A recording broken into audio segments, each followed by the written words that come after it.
All right, good afternoon, folks. Welcome to another episode of Live with Jeff, Johnny, and Lee. Jeff, Johnny, how are you, gentlemen? Okay, so far. Very good. All right, glad to hear it. So, folks, it has been a very eventful week. There is a lot going on. We're going to get into a lot of it. One of the things I wanted to show you was this. This is the flight path today of no other than Forte 10. And if you will pay close attention, you will notice that Forte 10 was flying exactly where we were talking about the Russian threat is building up in Kaliningrad and Belarus, as well as along the Baltics. So that was a keen insight that we saw today coming from Forte 10, going exactly where we had talked about.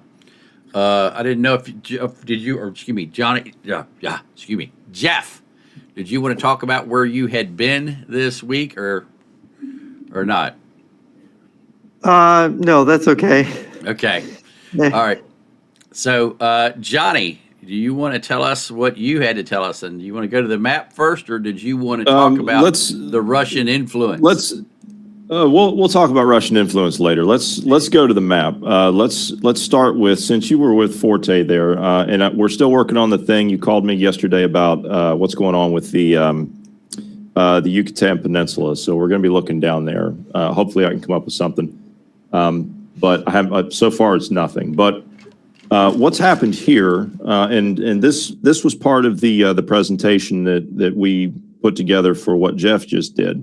That was shown over the weekend or the last couple of days and into the weekend. But it's interesting that all of these areas were hit as he was giving that presentation. I called you last night right when Forte had just crossed into Polish airspace and was headed north.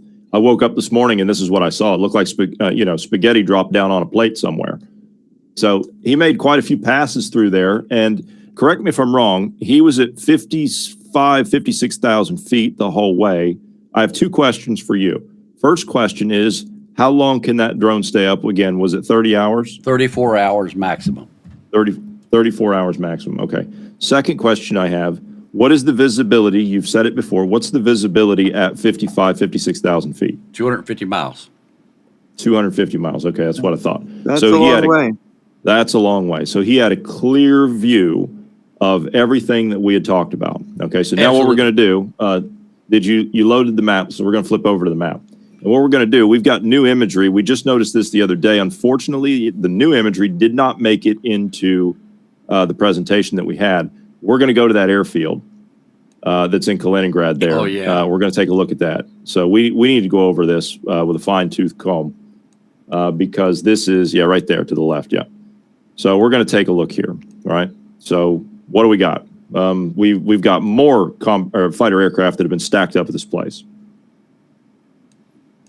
There's the revetments in between them. That's what I've been hearing, is that Russia is now forward-moving material towards the border, and it's becoming obvious. Yes. Yeah. So the distributed fuel that's just north of where those fighters are parked, that's the main fuel depot. But right here, you can see right here, these are distributed fuel containers, but you see they've masked them now. They've got camo nets over them. These are the same type of camo nets and reinforcements that we see them putting over their SS-27s. And the same type of netting that they've got over their command and control center that's just west of this position. Also, they've brought in big piles of sand. You can see them there to the left. Massive piles of sand. And they've cut all new roads on the northern perimeter of this this entire thing. Yeah, right up here. They've cut all new roads. They've cleaned out all of this. They've cleaned out all of the roadways and the revetments going back into the bunkers. So if standard operating procedure for the Russians is what you see out here, what does that mean? That means that the bunkers are already full, yes? Yes. Yeah. One of the things that an amazed person at the presentation said was, how can they be doing this? They're making themselves vulnerable to surprise attack. But what the big picture here is hybrid mobilization. They're calling this a hybrid mobilization, but it's really just a mobilization that's leisurely, slow, and steady and confident. Why? Because NATO has no reserves to match this mobilization. There's no hurry. They can do it step by step. They can do it carefully. They can do it slowly. They can do it in the open. And nobody dare do anything because it's terrifying. And it's meant to be terrifying, I believe, to the leadership in NATO. And it's meant to psychologically wear them down to where they're just going to give in. And but NATO right now is empty-handed. If Germany can't come up with its 800,000 troops till the end of 2027, we're only at the end of 2025. They're never going to get to their mobilization. That's 2 years they're out. not. The Russians have plenty of time. Yeah. And I was telling you that they're not starting their, as in like their 18-year-olds and up, the 18 to 20-year-olds, their screenings, they're not starting that until mid to late 2026. That's too late. Yeah. See, the big problem with the Russians and the big delay was a lot of the Russian generals are making money off of draft or mobilization deferments, and those have been taken away. So, and of course, they're arresting corrupt generals. They're arresting corrupt defense ministry officials in Russia. They've been doing that. You've seen the names of the people that are being prosecuted in Russia, and some of them are big names. And so what they're doing is anybody who's standing in the way of mobilization is just being chopped. And that's what I think what we're seeing and why there's some of these people, the new defense minister and some of these other people, they have people around them that are experts in accounting. And this is what they're doing. They are determined to carry out this mobilization.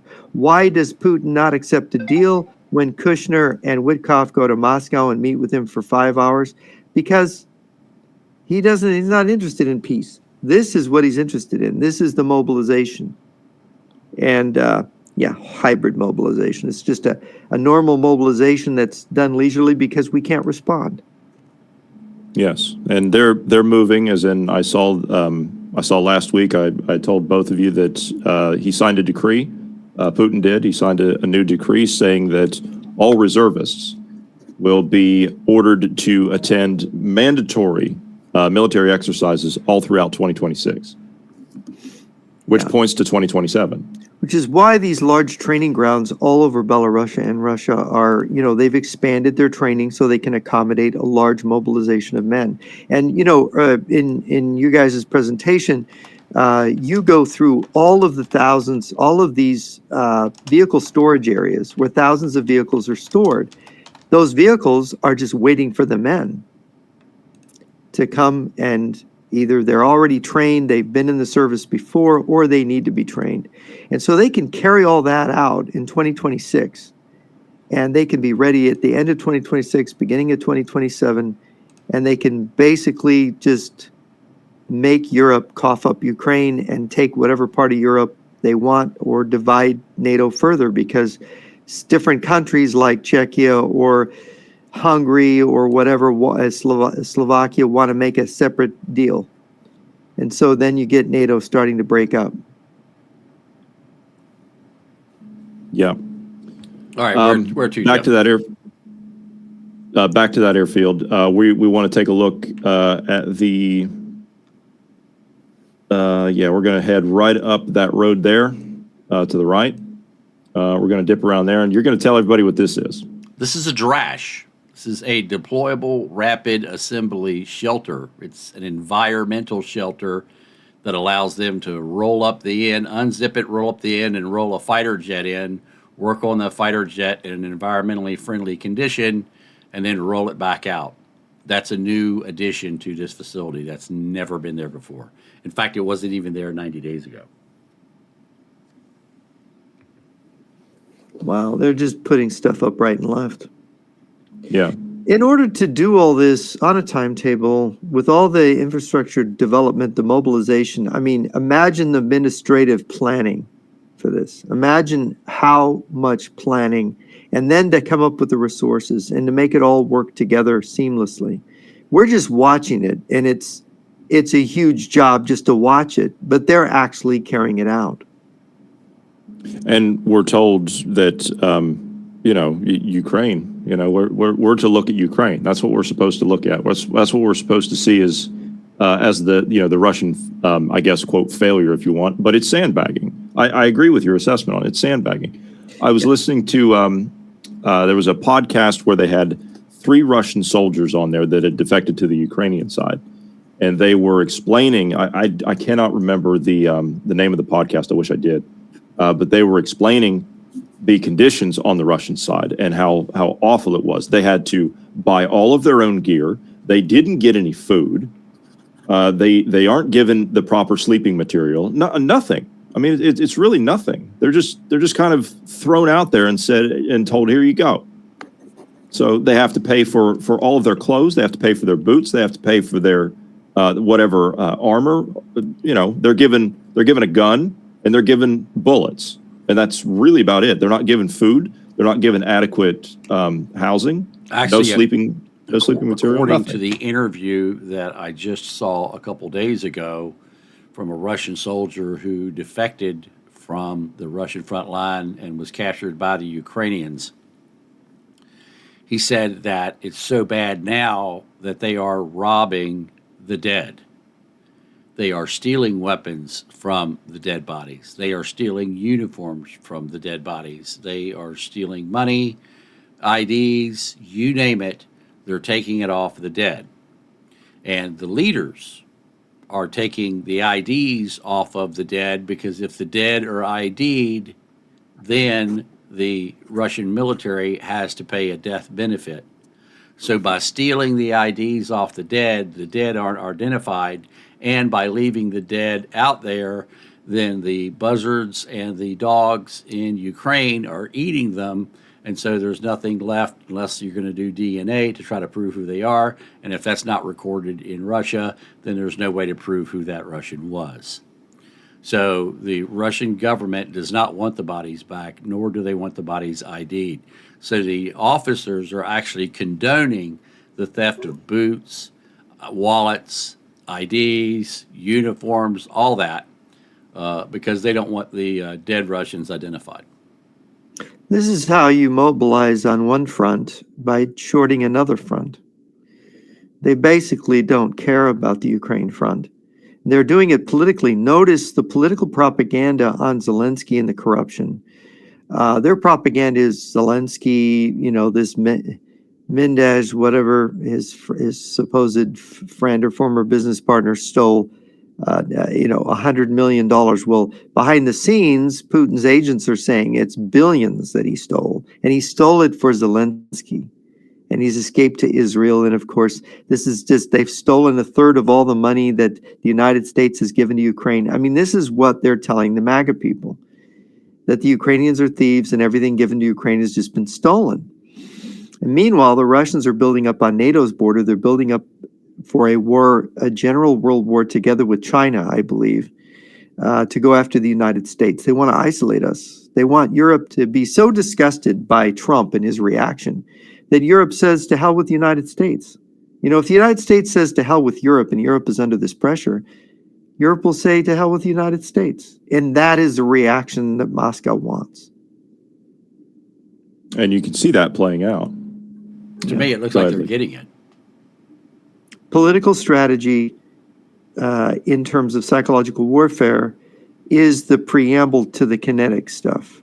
They are not going to go kinetic until they've got our brains controlled. Well, they've certainly got the Russians' brain controlled, because there's a Russian military channel now on Rumble, of all places, where they even speak Russian and have a Russian chat. And when I went in and said that Wagner was founded by a Nazi lover, they all said I was lying, and there was no proof of that. I asked them how Wagner got its name. None of them could tell me. So I thought it was absolutely amazing that Americans were telling me I had no idea what I was talking about when they didn't even know how Wagner got its name. Yeah, the propaganda in Russia is extreme. They're controlling all of the media. They're controlling all the messaging. And they've got a lot of people in America and in North America convinced that Zelensky's the bad guy, NATO's the bad guy, Russia is only merely defending itself, Russia feels threatened. I mean, when you look at the Polish border, it's Poland that's putting up the defensive lines, not Russia. Russia isn't digging tank traps and putting up dragon's teeth. It's the Poles and the Lithuanians that are doing that. If Russia really felt threatened, they would have these massive defensive barriers along the NATO border. They're not threatened by NATO. They're laughing. And they're telling their own people what they need to tell them to mobilize them. It's the first rule of World War III, according to Sokolovsky's Russian Soviet military strategy. You orient your civilian population to who your enemy is, and you prepare them psychologically for the war. And Europe is not psychologically prepared for war. The young people aren't thinking, oh, I'm going to go fight, maybe die in a war. And the same thing in the United States. This is completely out of our idea of what can happen. Yeah, it's insane. It's been 34 years in the making. Yeah, and you've got Lavrov today saying that, what did I say? The Europeans are, he said the Europeans are being, let me get the exact quote. They're in a militaristic frenzy, he says, and they're looking for a fight. And he said that Russia's ready. This is amazing. This is what Stalin taught them. Always accuse your enemy of what you are doing. They're in a militaristic frenzy. They're prepared and eager for a fight. NATO doesn't. These people are scared. They don't want to fight. They don't like the idea of fighting. They're not accustomed to it. 34 years since the so-called fall of the Soviet Union, they believed that this was all over, that it was peace in our time. And they basically let their arms industries die. And now they have to revive their arms industries where Russia can produce more armaments than all of NATO combined year by year. And that's not even counting what China and North Korea can do. I mean, they're in trouble. We have a thin layer of highly advanced stuff that isn't going to be able to survive the masses that they can put forward. Doesn't matter how well trained they are. You can't, when you're outnumbered 5 or 6 or 7 to 1, well, when it gets to 7 to 1, you're done. Oh, yeah, you're right. So let's get down here to the map because it appears... Let's finish the rest of the airbase here, and I just dropped the lat lawn to the next place we're going to go. Okay. So they've added some new barricades out at the front entrance as well. So they've added more concrete Z patterns that you have to go through. So those are all new. So they've cleared out another parking. You see they've got parking outside now. Yeah. Yep. They make them park out next to the road. So they're definitely loading this place up. And take a look at the east end of the runway. You pointed this out. You can see how many fighters are going in there. Oh, yeah. Look at all the skid marks. This is a new runway. So they've been doing a lot of practice off this airport. Oh, yeah. Yeah. Oh, yeah. Whole lot. Whole lot. And then the command and control bunker covered by nets out here.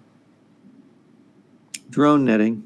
Yeah, this is their fob. Is that a radar to the left there, Lee, that's casting a shadow? Right Sure there. Looks like one. Yep, sure looks like one. When you look at the shadow on the ground. But they've added a lot of equipment out here, put it under nets. A lot of aircraft. Before there were 18 aircraft, now there's 42 that are visible at this airfield. So more than double. All right, and so you want to move on? Yeah, we're going to move on. This is just the new stuff that they've got, and this imagery is what do we say this was? About 30 days old. Yeah, this is November the 1st. Yeah, so this is really So this facility here, this was not marked. I found this a couple of days ago. This is on the Belarusian and Latvian border.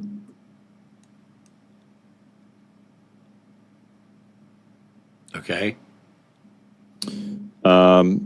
So, and then so where this is, if we look directly west, of here, at the border, you see that little circle-looking thing? You see how much the Latvians are concerned about this.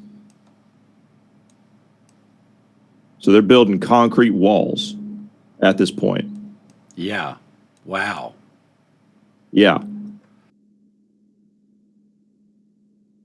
So they're cutting all that down, and they're doing an actual, you can see the concrete wall that they've put in. Right. So they expect, I mean, that facility that's on the other side, on the Belarusian side, that's a big facility.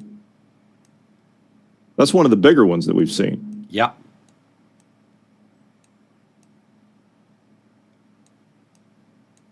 So the Latvians definitely expect problems to be right here at this point, because they've cut all this down, and they're building a solid concrete wall for miles at this point. That's crazy. Yeah.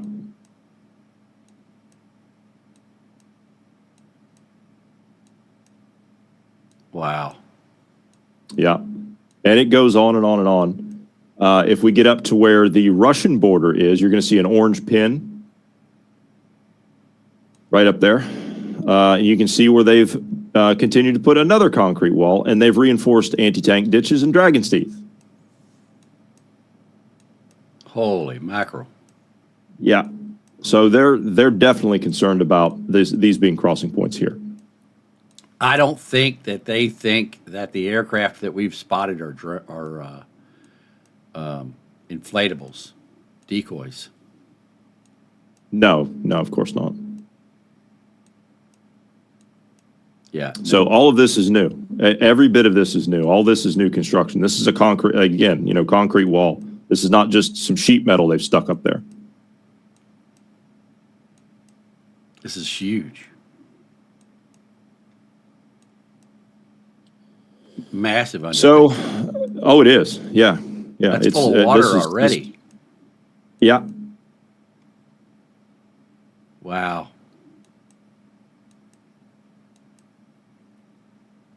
That's crazy. So, I mean, they're definitely taking it seriously, as they should. Yeah. All right, where do you want to go now?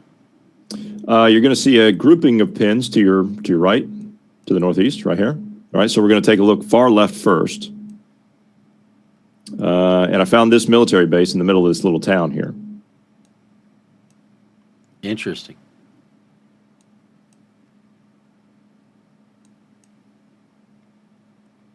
Actually, hold on a second. Yeah, I just found this, I think it was the night before last. All right. Yeah, there's no street view. Yeah, there's nothing there. There is another one of these that I have found that looks just like this. Uh-huh. And it is actually a forestry office. Really? Yes. They have the same tower, the same roof. They don't have the drill box back here. That's what gave it away for me. Yeah, they don't have the drill box back here, but it is a local forestry office that has the building, the compound, and the vehicles. They have more vehicles, and they're not green. Yeah. Okay, but if you see another one of these that doesn't have the drill pad and has vehicles lined up over here, it's the local forestry office. Okay, fair enough. So that's how you can tell the difference. The military base has the drill pad, the forestry office doesn't. It has the drill bar, and it's also got the cars parked outside there, and then to the left, just outside the front gate there. And the forestry office vehicles are red, not green. Okay, now where?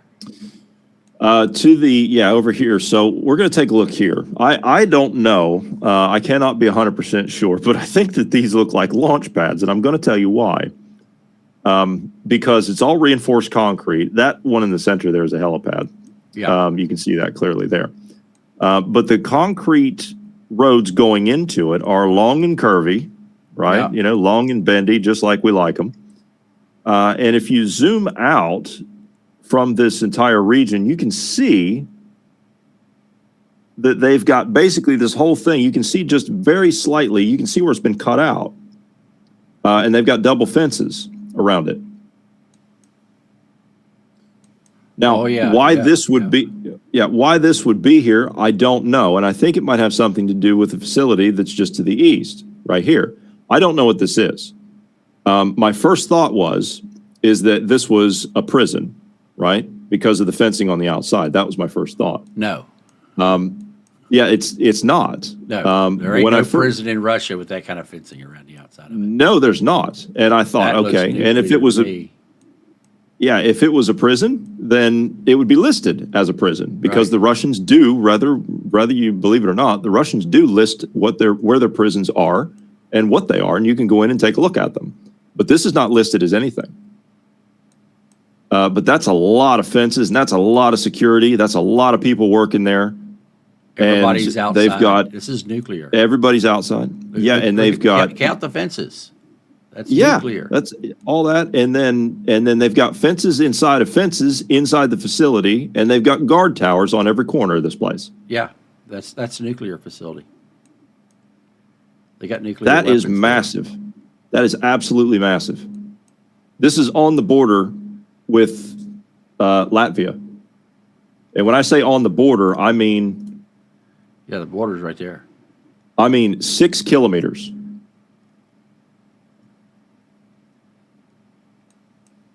Which is 3.8 miles. These are bunker These are sites. all underground bunkers here. Yeah, these are all underground bunkers. Every single one of those is a bunker. And look at how curved the roads are. Yep. Reinforced concrete on every one of these places. Yeah, that's nuclear missiles there, buddy. Okay. Yeah, here's a full-blown rifle range Yep. that's in use. And then they've got a substation right there on the blue pin. They've got a substation, double substation going into this place. Given the 'Cause there's nothing size else here. of the Yeah, go ahead. training facilities we've seen out here, and the fact they're pushing people out into them, how many people are they training now? Can we estimate from the size of these military reservations and Oh, training tens areas? of thousands at a time. Yeah. I mean, And- the training and- areas are huge. They're monstrous. You know, it used to be And- that training a soldier was an 8-week thing, but it's actually longer than that now, isn't it? For the Russians. Well, for us, but for the Russians, sometimes it's 1 to 3 days in certain cases. Well, yeah, when they're putting their cannon fodder in Ukraine, yes, they just send them Yeah. straight to the front.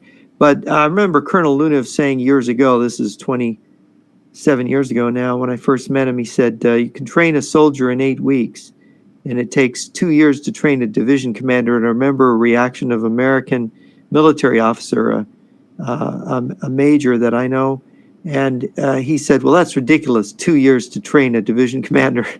You know, of course, and then it's ridiculous to train a soldier for 8 weeks.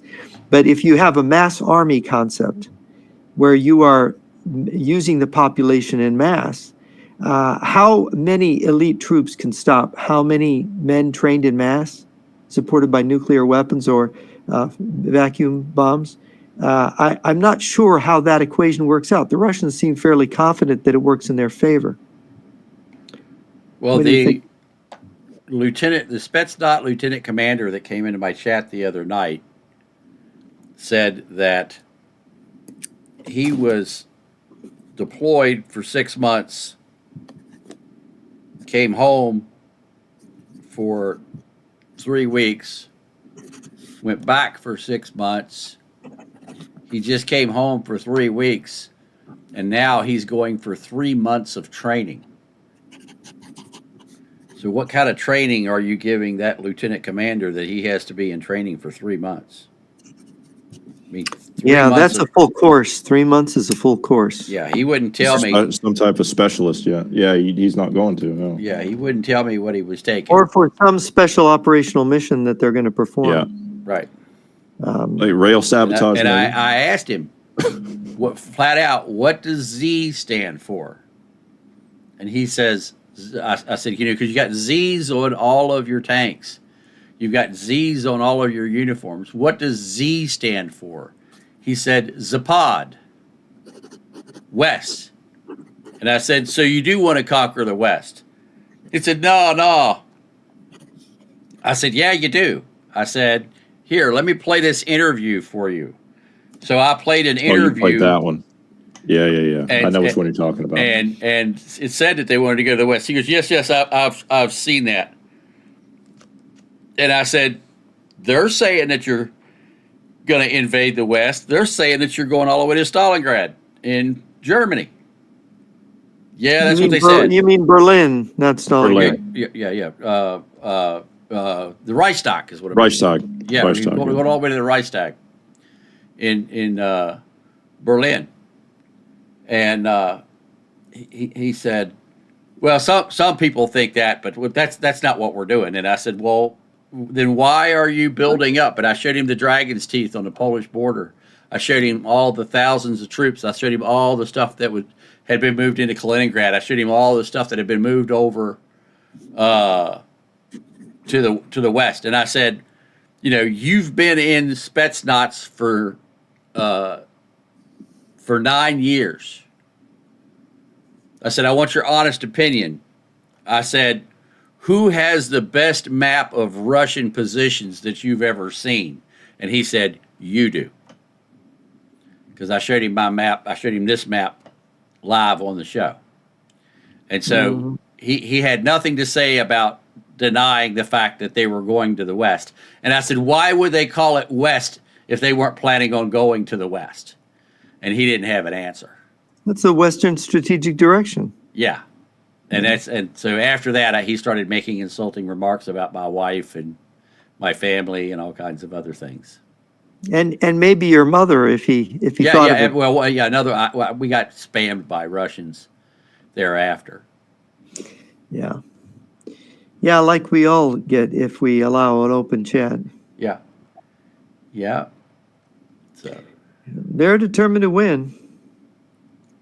yeah. I told him, I said, the best thing that Russians are good for in Ukraine, don't you?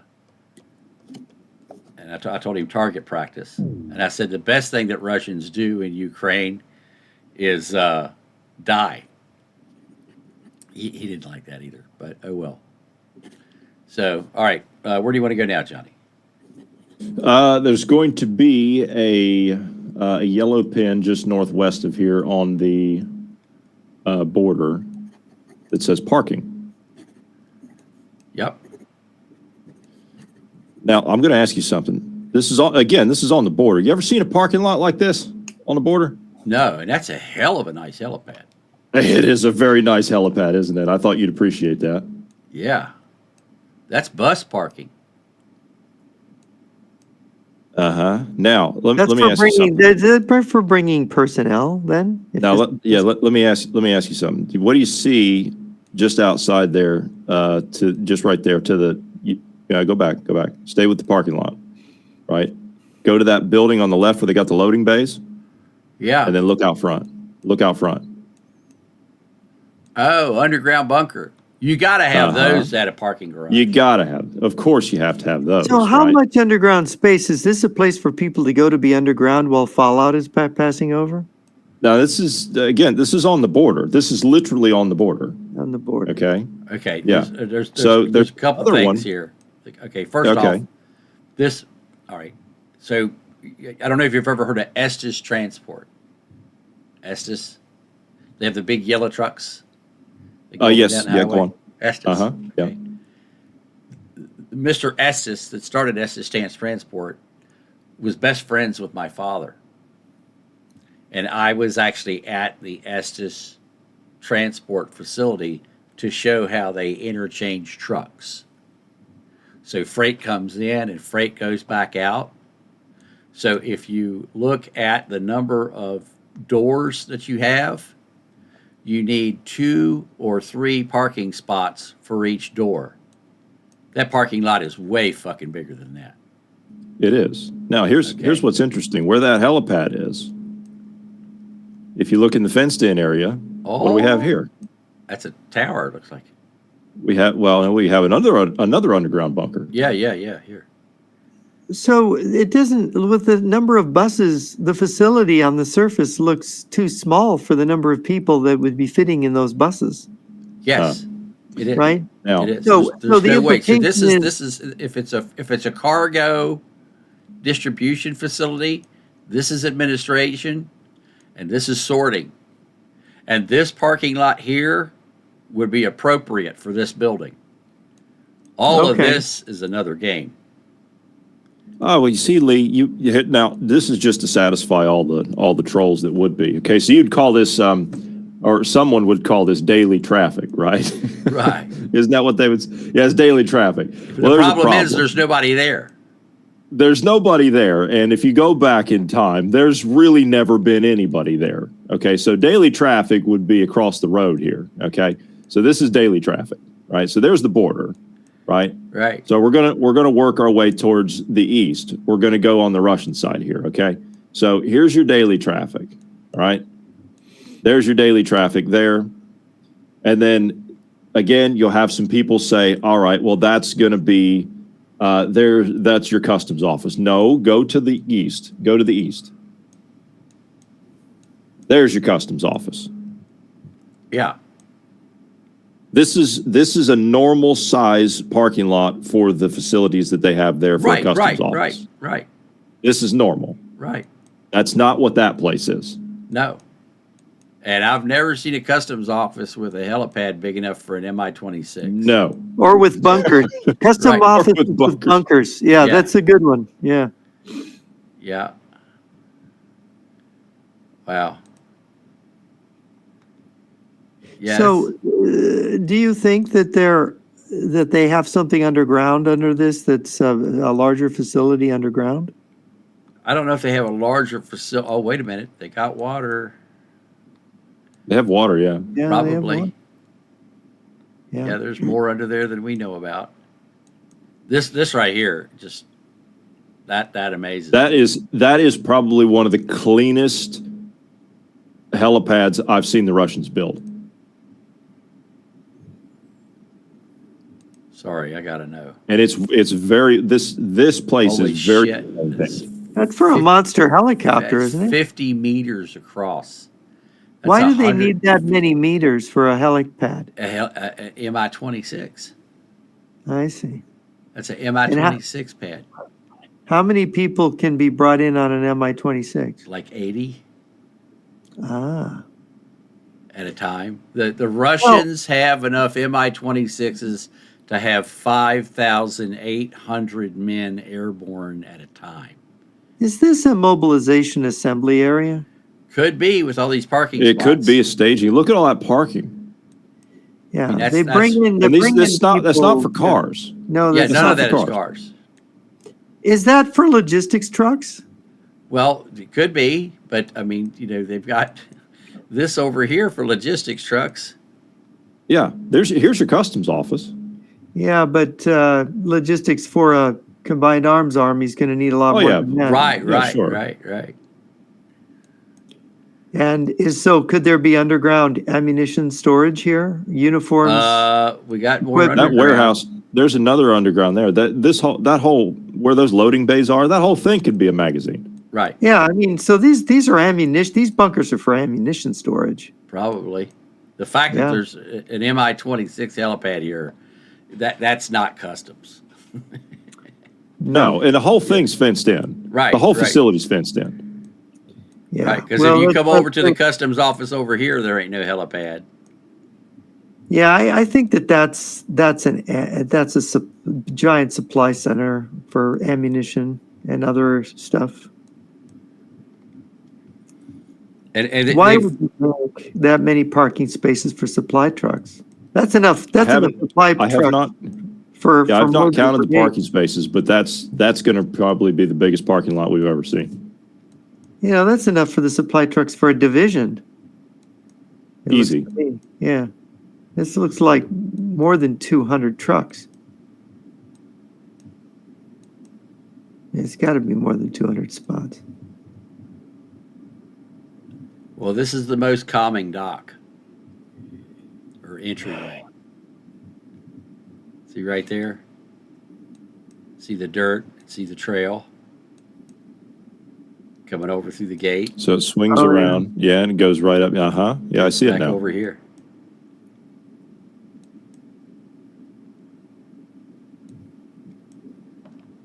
So what have they been putting in there? I don't know, but they've been going in there a good bit, but they're not They've been getting it staying. ready. They've been getting it ready for something. 0 hour. When is 0 hour? Boy, don't we all want to know. Yeah.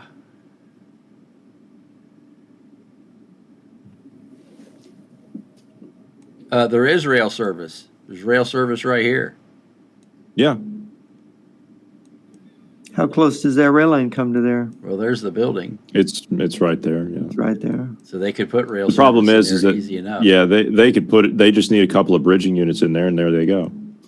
Well, it must lead up to a road up further up where they bring the trucks to offload from there, right? There's got to be an offload point somewhere. What's that? I don't know. We'll keep looking here. But anyway, all right. What else we got, Johnny? Another pin, another yellow pin in the north, a little bit further up. It's going to be this is an actual border crossing. But what caught my interest was the size of the helipad and the underground facility that's at it. Again, Yeah, not quite 50 meters across, but the underground facility where the pin is. Yeah. That's underground. yep.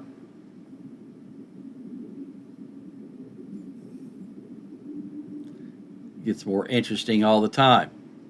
Mm-hmm. So 2 orange pins to the north of here are going to say wall. And the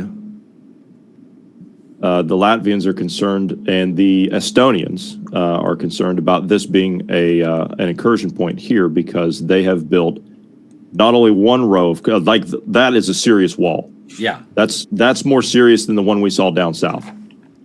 right. But they got 2 of them. They've got 2 of them. Yes. So, and the construction is continuing, but that wall goes all the way up to this point right here. There's netting on that building, isn't there? Is there drone netting on that building? There that's it. could be. I can't I tell. think that's a pile of dirt. Oh, is it? Yeah. Pile of dirt with snow. Yeah. Mm. But that is a serious wall that they're putting in there. Now, who's putting in this wall? Latvia. The Latvians. And that wall's going to do what to a tanker and APC? It's going to stop it? Well, I'm assuming that that's what they're looking at. But if you take a look to the east of here, you'll see the airfield. We've looked at this airfield before. Lee, you've pointed this one out. Oh, yeah.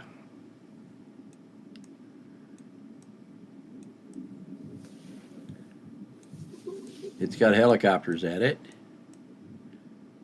A bunch of them. The revetments are cleaned out. Taxiway is clear. That's a MI-26 right there.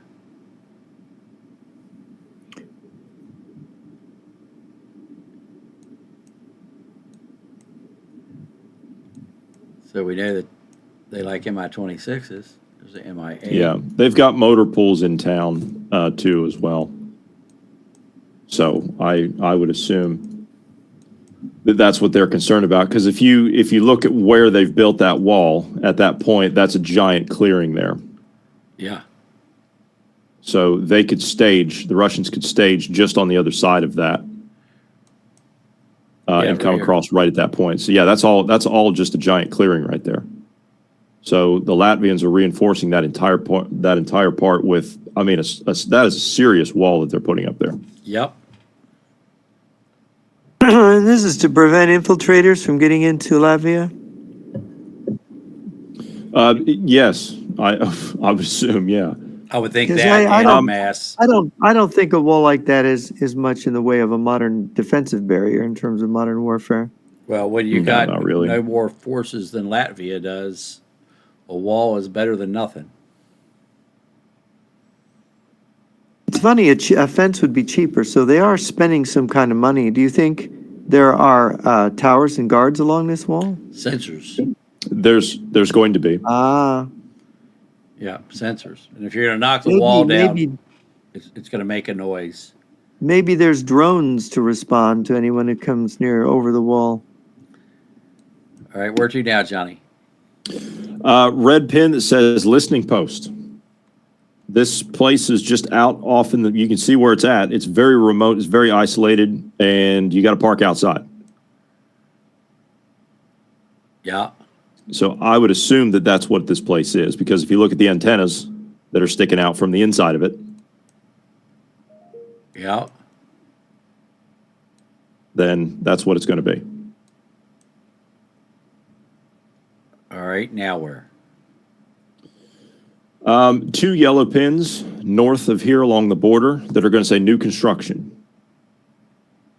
So this is Estonia we're in now. So the Estonians, you can see, it's not exactly at the pin, but all here and then south. So they've cut all this down. Yeah. And this goes on for miles, right? So you might as well just not waste your time because it goes on and on and on. But everything south, all along the border, they've cut all that down too. Yeah. They're going to mine that. So they're going to mine it. That's right, and they're going to probably do Dragon's Teeth and everything else, and that's going to continue all the way up to where the northern yellow pin is, where it says new construction. They're doing everything here all along this border. They've cut all this down. They've leveled all this off, and they're going to be building a serious wall here. Yeah. That's insane. Yeah. They're serious. And this is April of 2025. Yes, that's this year. So Yeah, April 18th.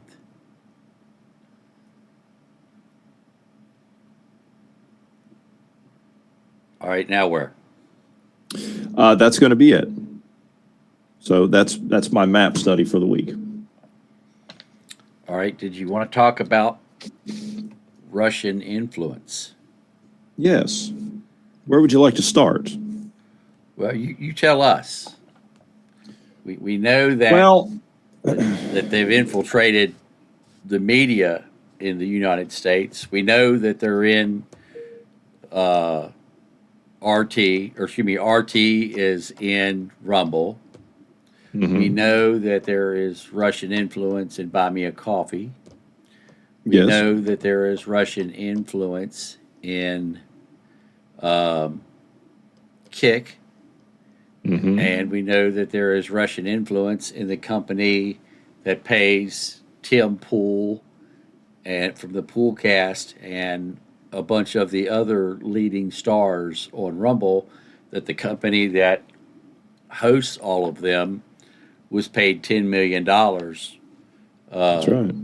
from Russia Television through two people. So you start with any of those and let's hear the story. Well, when you said that you were having trouble with, was it Kick? I think that's where I started. Yeah, Kick. Wasn't that right? Yeah, you were having problems with Kick.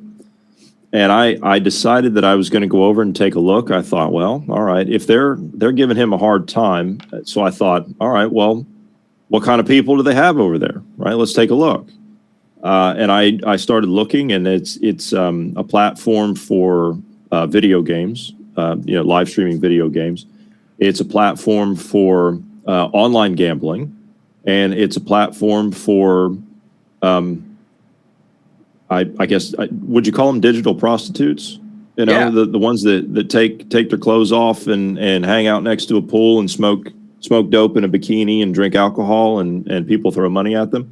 Yeah. And I'm sitting there and they wouldn't give you a deal, right? They wouldn't give you like a partnership or anything like that. No, they wouldn't give me. They wouldn't And- let me be a content creator, even though we had met their requirements for. You only had to meet their requirements for 30 days. We met their requirements for 90 days, and they still wouldn't authorize us, even though we had exceeded their requirements. Well, apparently, like I told you, I mean, you probably should have just put a bikini on and went and laid next to the pool. Well, from what I understand, a And- lot of my viewers are now getting ads for bikinis. oh, really? Yeah, it's Well, crazy how that works out. Yeah, And the problem is that I don't think I would make enough money for them to pay me to put on a bikini on Kick. Yeah, probably not. I'm not sure I would get along real well with the thong either. No, probably not.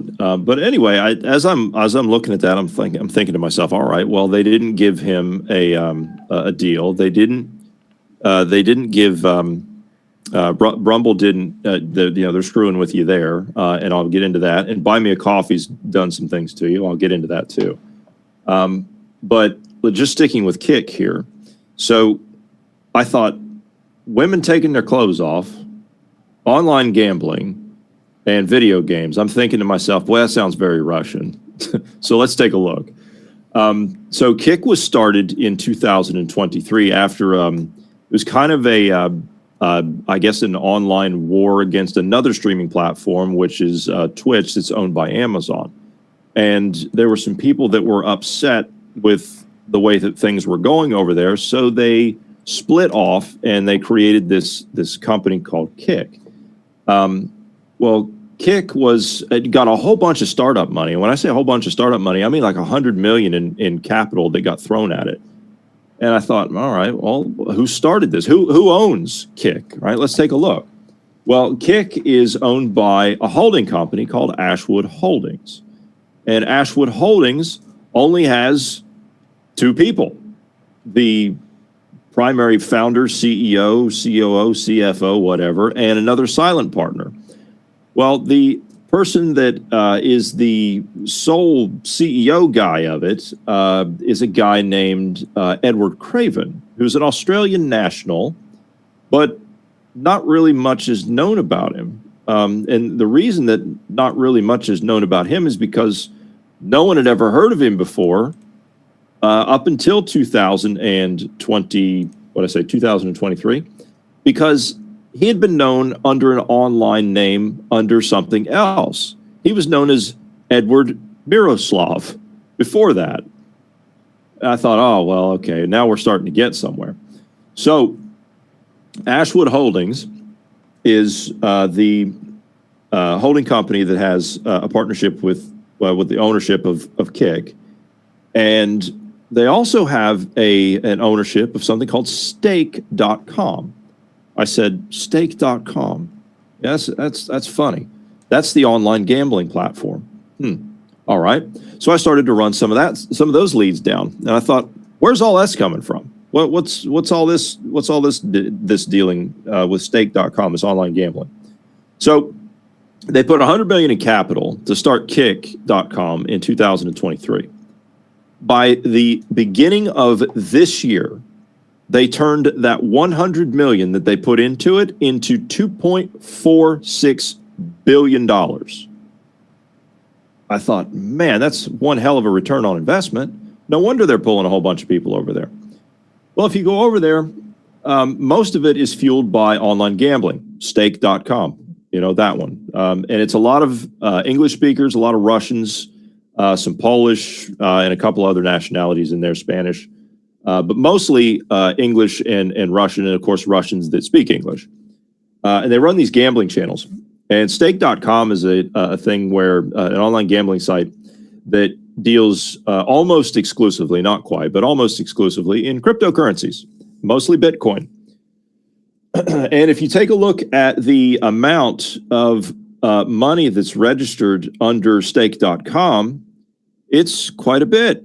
They have a license out of Curacao, which is in the former Dutch Antilles.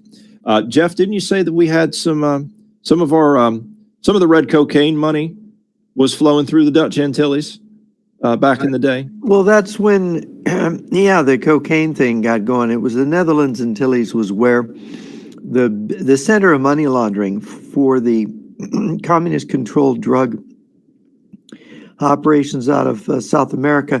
And of course, that's when you had Felix Rodriguez. You had which they also ended up capturing, I think, the Cali cartel.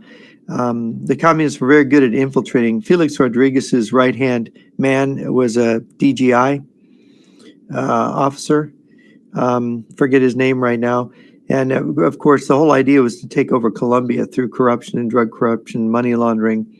So, and the U.S. was the center of this, Operation Friendship of Nations, which Khrushchev had gotten started in 1960. And they discovered through testing POWs sent to the Soviet Union from the Vietnam War, American POWs, testing them, found that Americans had a special susceptibility to cocaine. So that's just the background on that. Mm-hmm. And that place today is Curacao, and it has its independence as of 2010. Now, if you are a company such as an online gambling company and you want to open up a new online casino in Curacao, you can do so for paying a fee, a licensing fee, between 25,000 and 60,000 euros, and you agree to pay 2.4% of your net profit to Curacao. The rest of it, you don't have to pay, as in zero taxes, none. So this is a prime place for the Russians to invest in online gambling. Why don't they do it in Russia, you ask? Well, you see, there's a little bit of a problem. You cannot own an online casino in Russia. It's illegal. So they go other places, mainly Curacao and Gibraltar. Yes, I said Gibraltar. That's a British territory, by the way. So they can run all of their online gambling out of Curacao. Now, how much do the Russians run out of Curacao? And I'm not talking about the player base. I'm talking about pure economic investment. Over 30% of all online gambling that you see out of Curacao is run exclusively by the Russians. So you want to know why you can't get a partnership on Kick, Lee? That's why. Yeah. Makes perfect sense.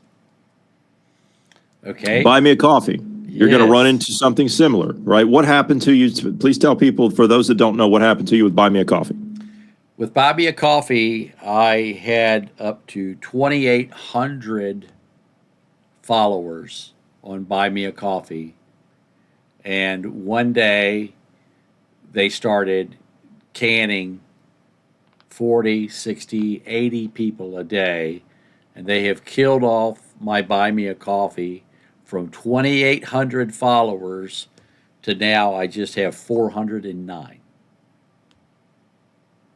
So they have basically killed off 2,400 of 2,800 followers. Mm-hmm. Yeah. They had it set up that every time I would gain one, they would cancel 8. Uh-huh. So it's real hard to get ahead. And they'll cancel them literally within an hour. Yes, they will. Now, they say that they are an independent, privately owned company, and that's true. They are. They are an independently, privately owned company, which being an LLC means they don't have to declare anything. They don't have to report any of their earnings or anything like that. They don't have to do it. Now, I found another holding company. I think it's YJ Investments or something like that. I can't remember the exact name of it off the top of my head at the moment, but it was something obscure like that.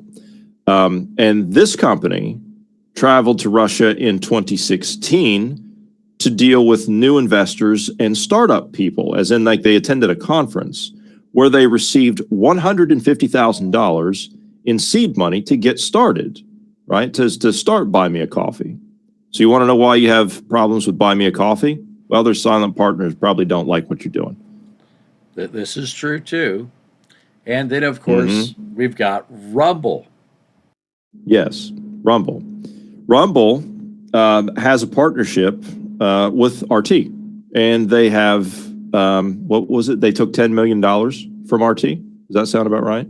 A company that is the management company of Tim Pool and other prominent influencers on Rumble is who got the $10 million. Yes, and it's 2-3 steps. Jeff and I were looking into this the other night. There's 2-3 steps disconnected from the Russians. But did you know that, and if I misread this, I do apologize, but did you know that Pool and his people are under a federal indictment at the moment because of that? Yeah, they've denied it. They said that the investigation they have denied it, yes. Canceled.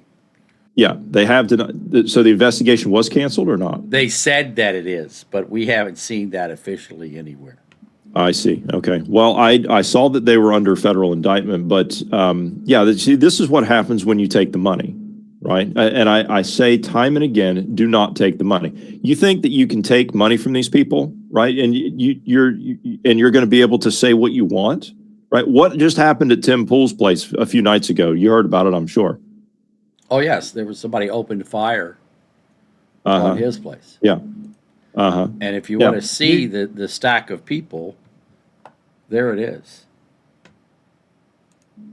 Uh-huh. So this is I know who who's- some of these people are. right. Yeah. So you got Tim Pool, Benny Johnson, Dave Rubin, Lauren Southern, Matt Christensen, and Taylor Hansen. These are Lauren the people Chen, who brought the yeah. money in from RT. Here's Uh-huh. RT, and Putin put the money in.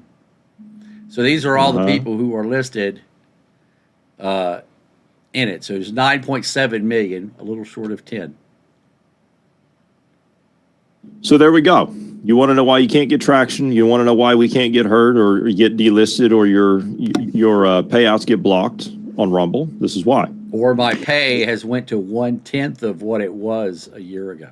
Yeah. Some of us who started, I was starting in on this, writing about this 30 years ago, and your career is blocked. People don't want to meet with you. Nobody wants to give you an opportunity. They won't take your call. You've been blacklisted without even realizing it because you want to talk about Russia, you want to talk about China, you want to talk about communism. And they don't want that discussed. Yep. Not at all. So yeah, Rumble RT has leverage over Rumble. If you also notice that Rumble's colors are the same as RT's. And you'll also notice that RT only streams on Rumble in the United States, and RT has 2 separate channels on Rumble in the United States. And I'm just curious, what colors do Kick have? Green and black. Is it the same as RT? I don't know. I might be a little colorblind. Kick, RT, and Rumble are all the same colors. Funny that they give themselves away with their color coding. Yeah. That's funny. So Dave Rubin is one who's taken their money, huh? Yeah. I mean, you're getting these are big names. Lauren Southern, Rubin, Benny Johnson. Tim yeah. Pool. Tim Pool. I mean, and of course, these are people who don't have any background in anything. They don't really understand political issues. They haven't really studied in any depth. They don't understand Russia or China or the KGB or the history of the Cold War. They don't understand that it's all a continuation war. Nothing has really changed. They just changed the mode of battle, and they got everybody to believe, oh, there's no more communism, there's no more KGB, there's no more USSR. Well, what are we do? What is all this now? What do they think is happening with the North Koreans fighting in Europe, shoulder to shoulder with the Russians? What do they think that is? What do they think the Russian and Chinese troops and Hamas in Venezuela, and Venezuela being a basic outpost of Cuba, and Raul Castro coming out of retirement to head the Defense Council, and what do they think it all is? They're all working together. It's a communist bloc, stupid. Do they see it? Oh, no. Oh, you're some old Cold War dinosaur. No, it's right in your face. And they will take any narrative. They will take anything, divert from that. And no, we're not going to discuss how Russia's allied and working with all the communist countries.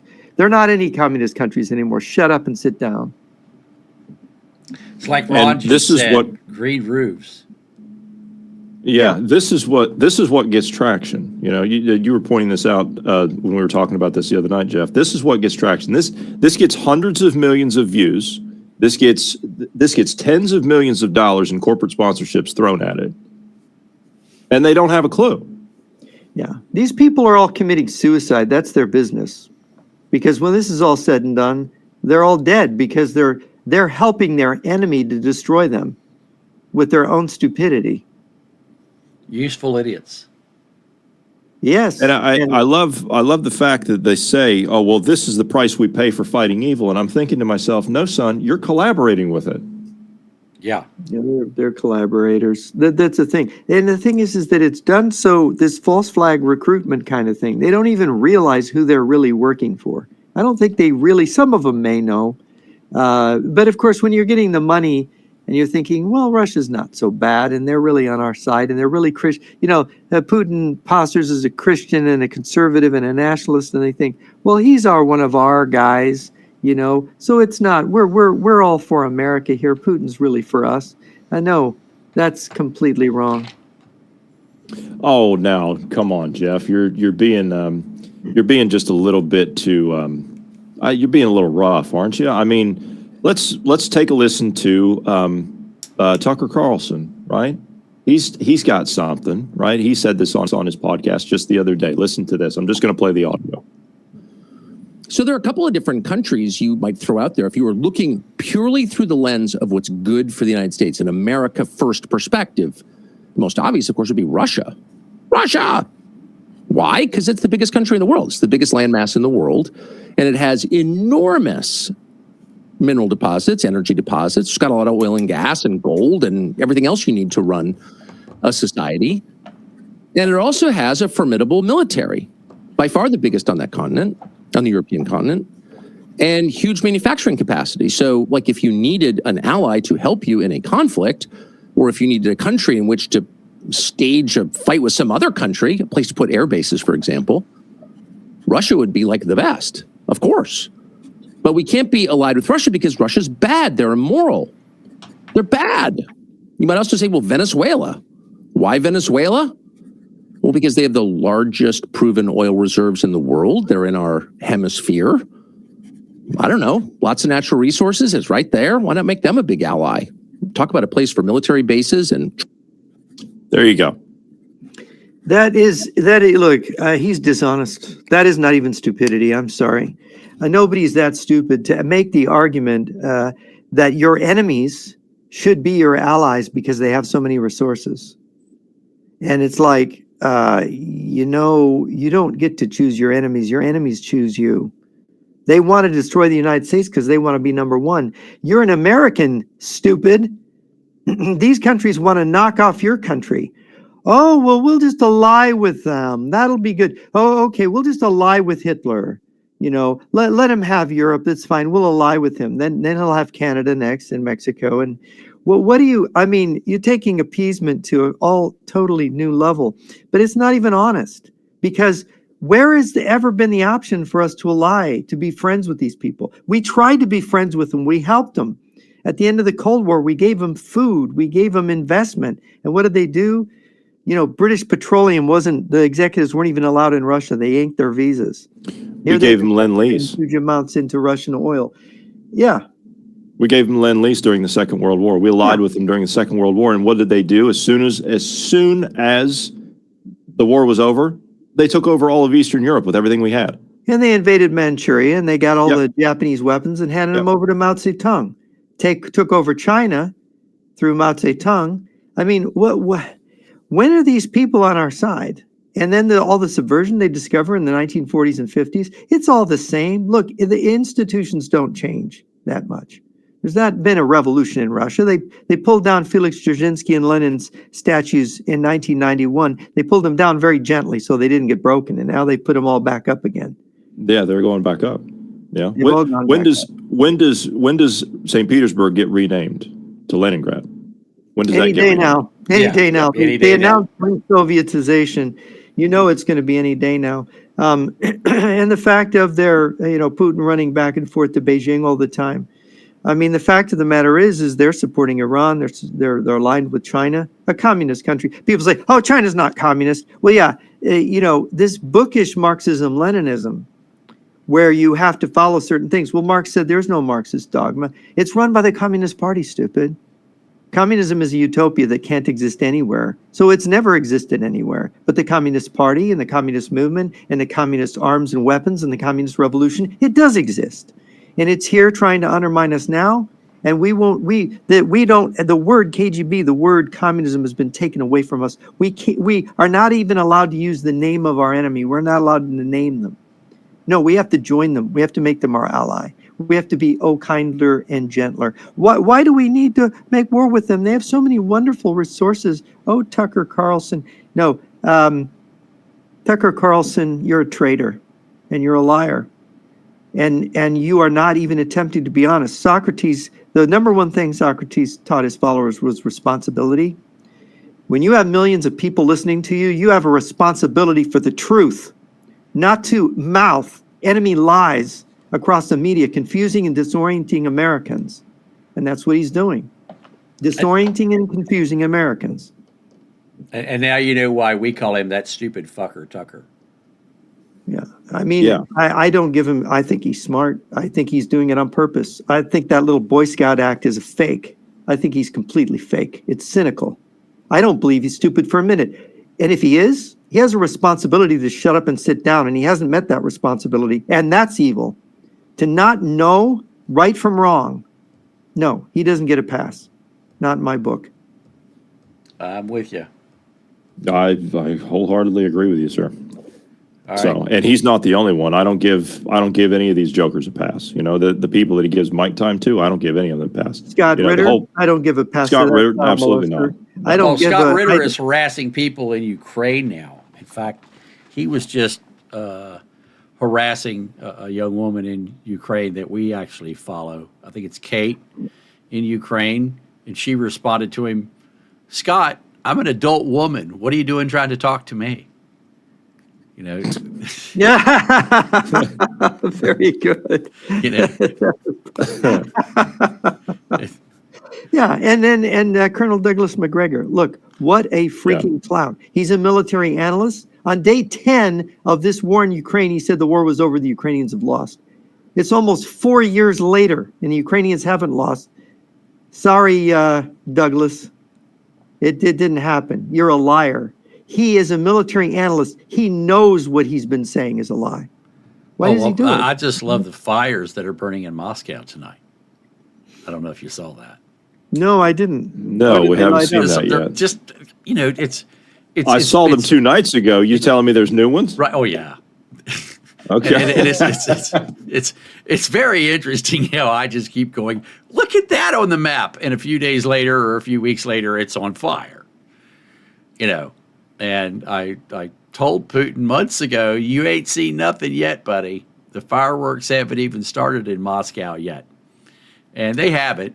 They're even going to get, there's even going to be more fireworks before it's all over with. But yeah, Moscow was hit again last night by Ukrainian drones. And they're even going to get hit even more and more and more. They are just getting warmed up. Do you know, All the places that they're going to hit. do you know the thing that Jeff was mentioning about how we can't mention Russia, we can't mention the KGB, we can't do any of that stuff. You know, and just that's on the American side. On the European side, right? The Europeans will call out, obviously, with what they're doing and, you know, trying to rebuild their military and their arms. They have to call out Russia as a threat.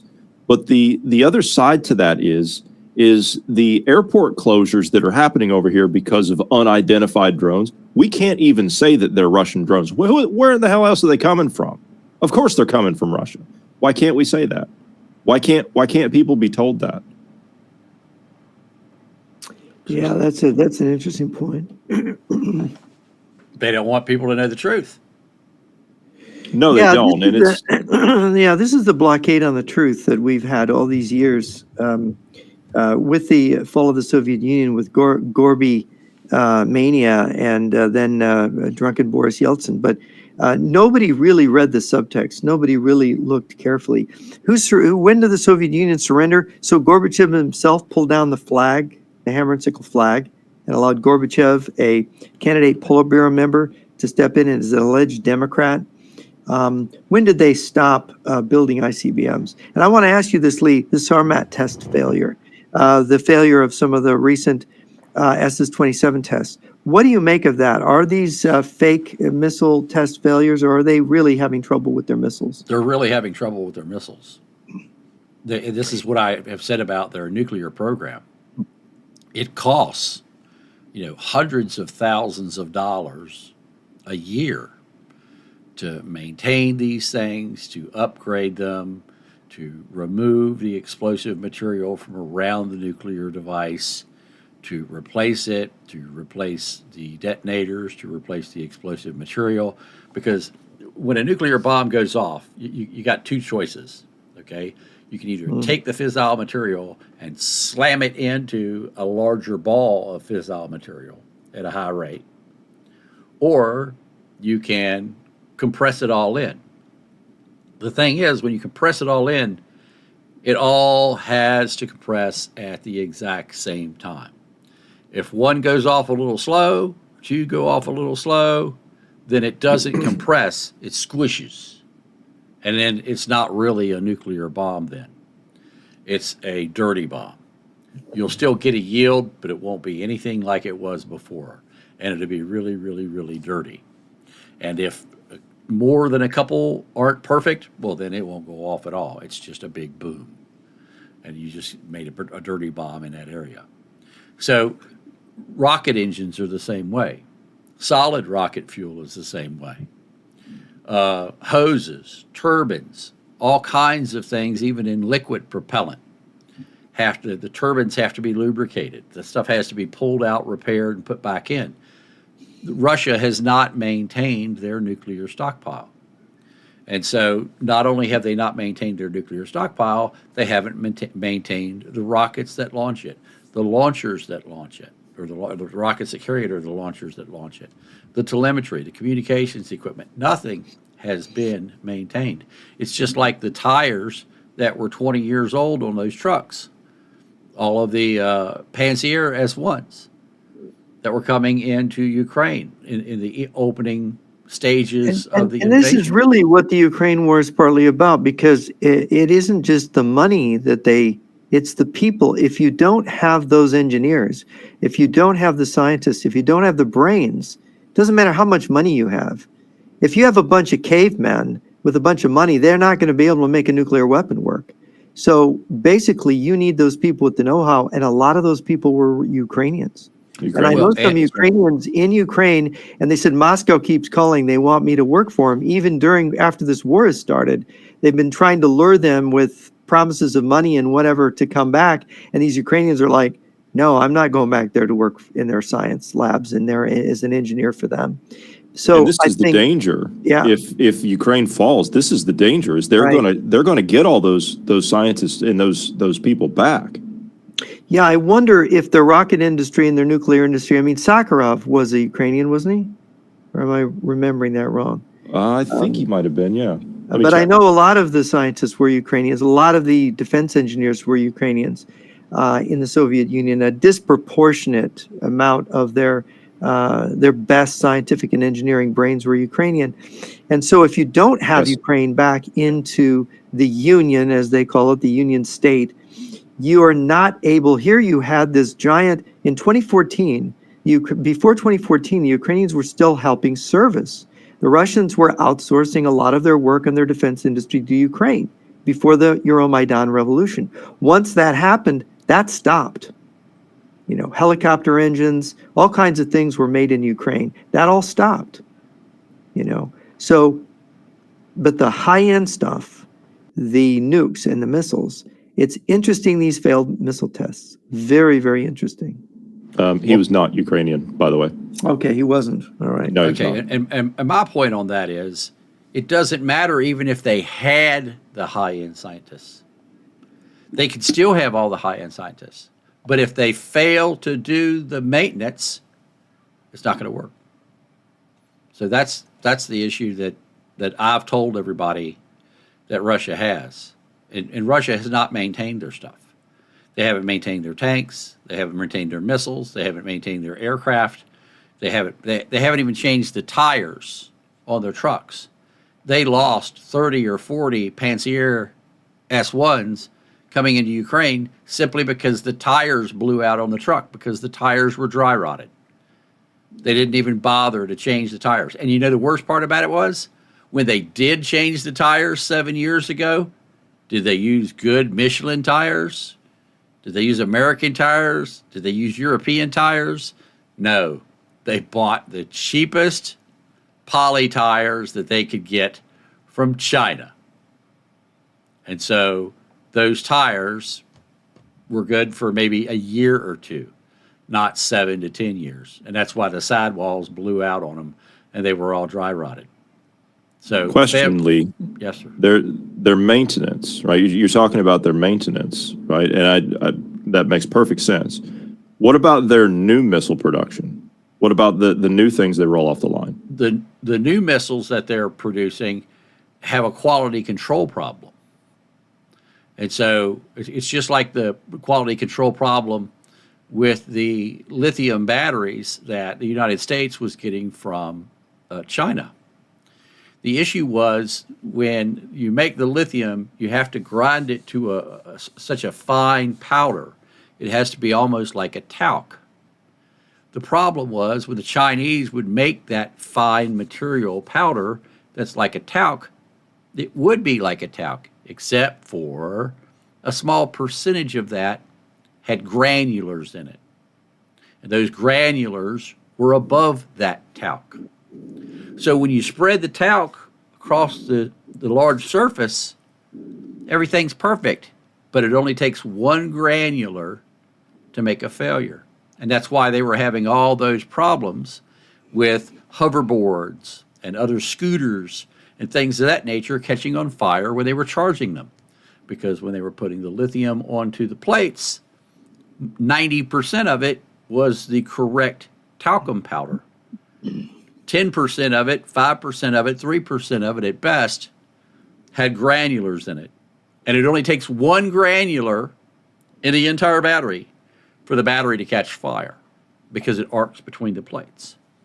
And so that's what would happen. That's what would catch all of those scooters and all of those other things on fire. That's one of the problems they had with the original Tesla batteries.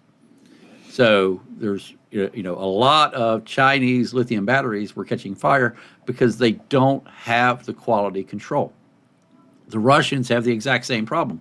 The Russians are getting explosive materials from China.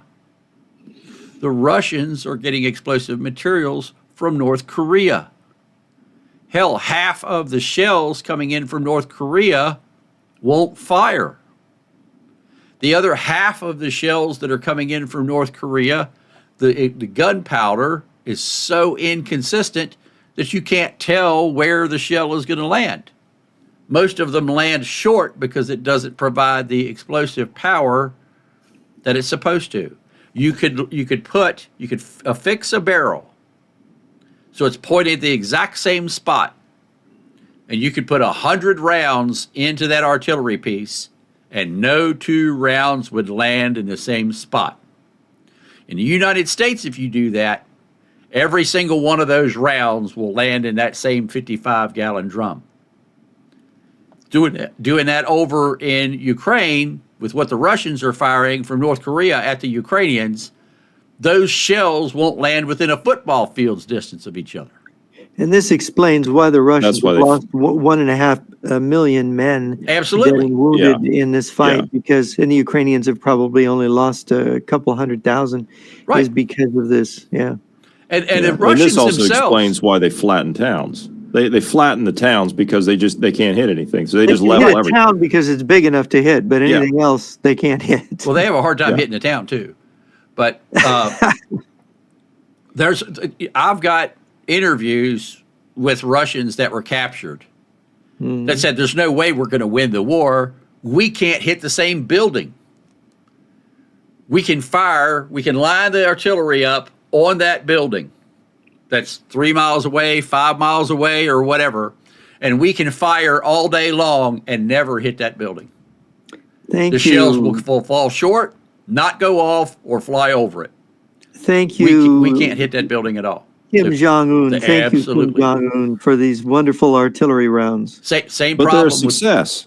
They're a success, comrade. See, the thing is, where they're successful at is subverting our society and getting people to believe their narratives. What they're unsuccessful at is actually following through in the kinetic warfare end.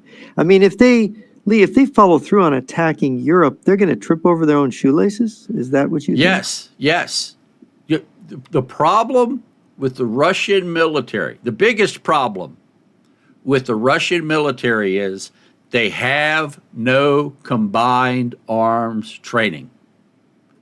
They cannot. They just have the concept, but they aren't able to I don't implement think they have the it. concept.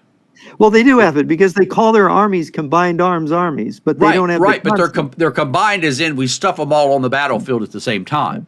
Yeah, we with the tanks are supposed to attack with infantry alongside, and that's what Exactly. they didn't do in the Battle of Kiev, and it's why they Right. lost all their tanks. Right, Yeah. Yeah. right. But they This is why you would see them like they would lay tank mines. I would see squads go in and they would lay anti-tank mines in a town in Ukraine when they crossed the border, and then a couple hours later, a tank brigade would come through and drive over their mines and kill everybody. drive over their own mines. The Russians would drive over their own mines. Yes. And this is what I talk about combined. Okay, let me show you. Hold on, I'll show you right here. This is a radio. This is a radio. This is a radio. Now, in the Russian military is like the National Guard in the United States. Each individual military group is funded by their own region. Their ammunition, their uniforms, their radio equipment, their bulletproof vests, all of that comes from each individual region.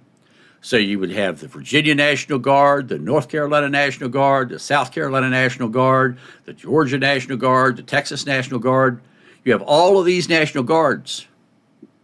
The issue is there's no standardization.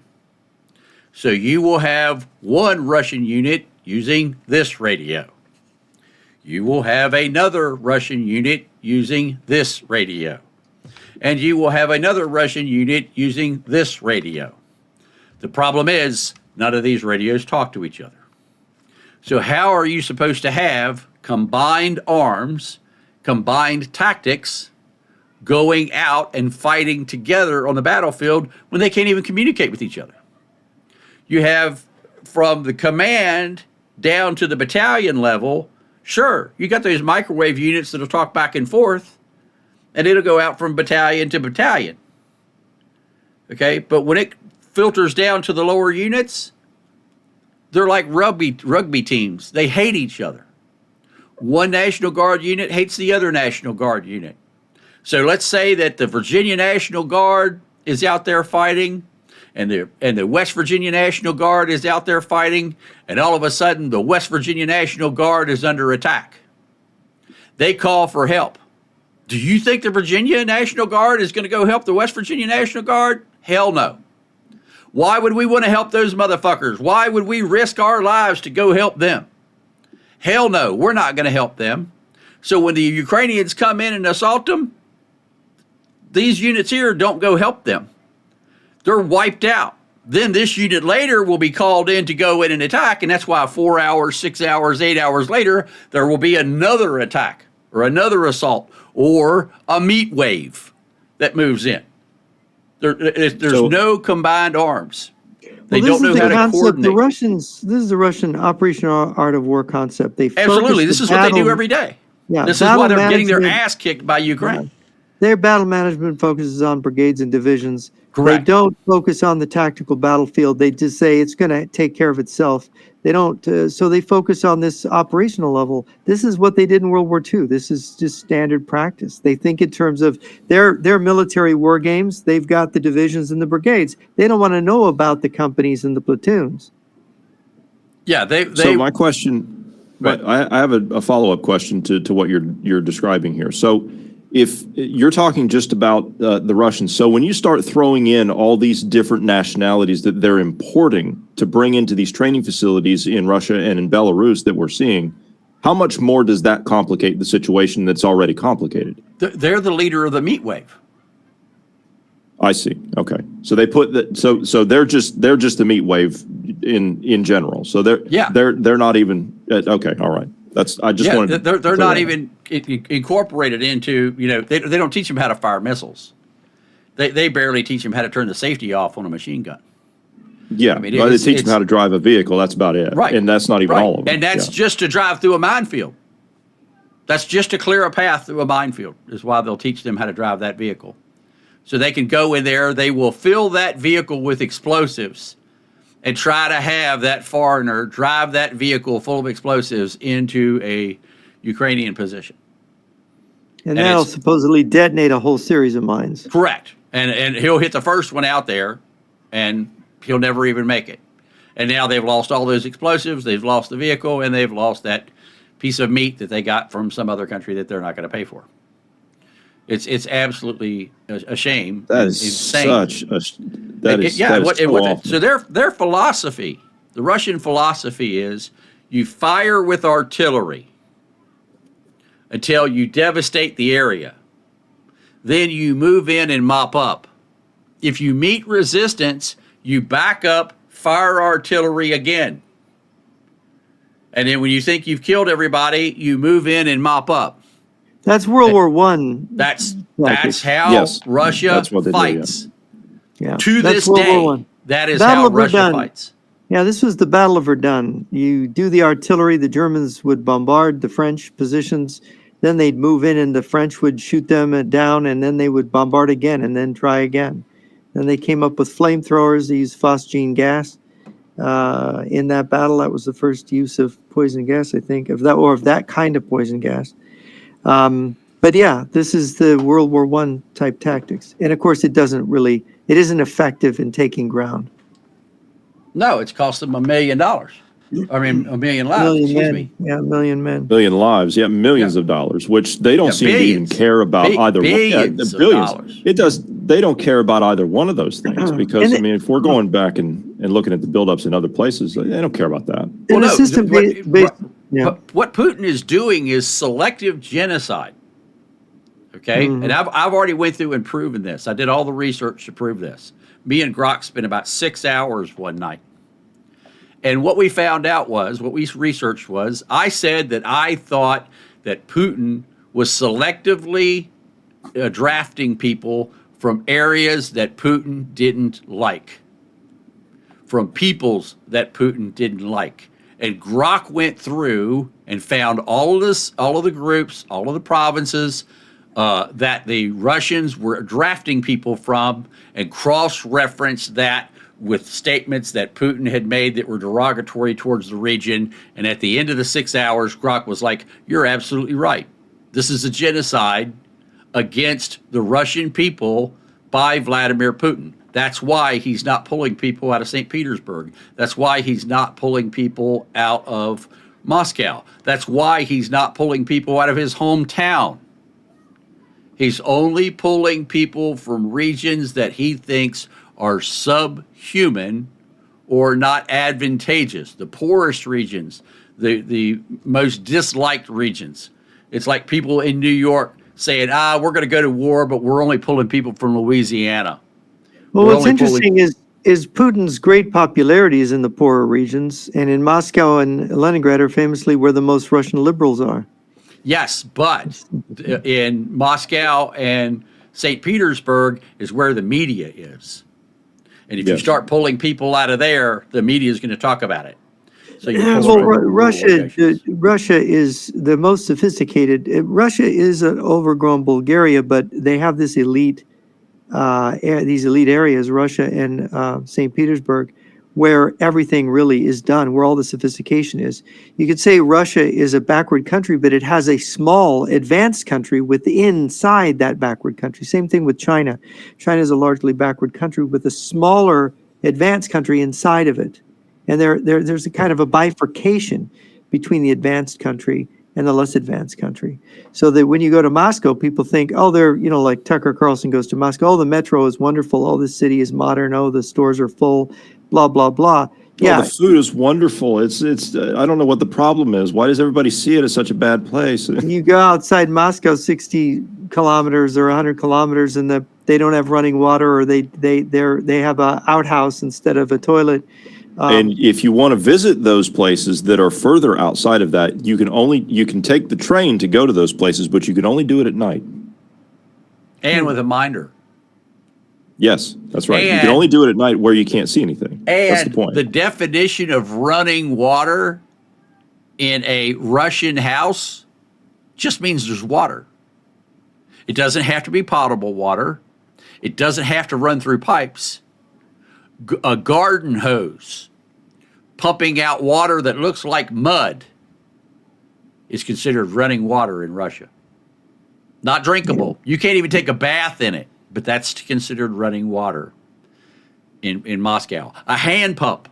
So if you have a cistern and water runs off your roof and goes down into a cistern in your basement and you pump it up with a hand pump, that's running water in Russia. Yeah, it's pretty, and but what is amazing is, and this is what socialism has done to the country, and they've made a barrack state where the people live in a miserable, look, the standard of living of blacks in South Africa in 1990 was higher than the standard of living of the average Russian. And we were going over the amount of money, just in average income. The average Russian lives on is it $500 a month, and they spend more than half of that on food.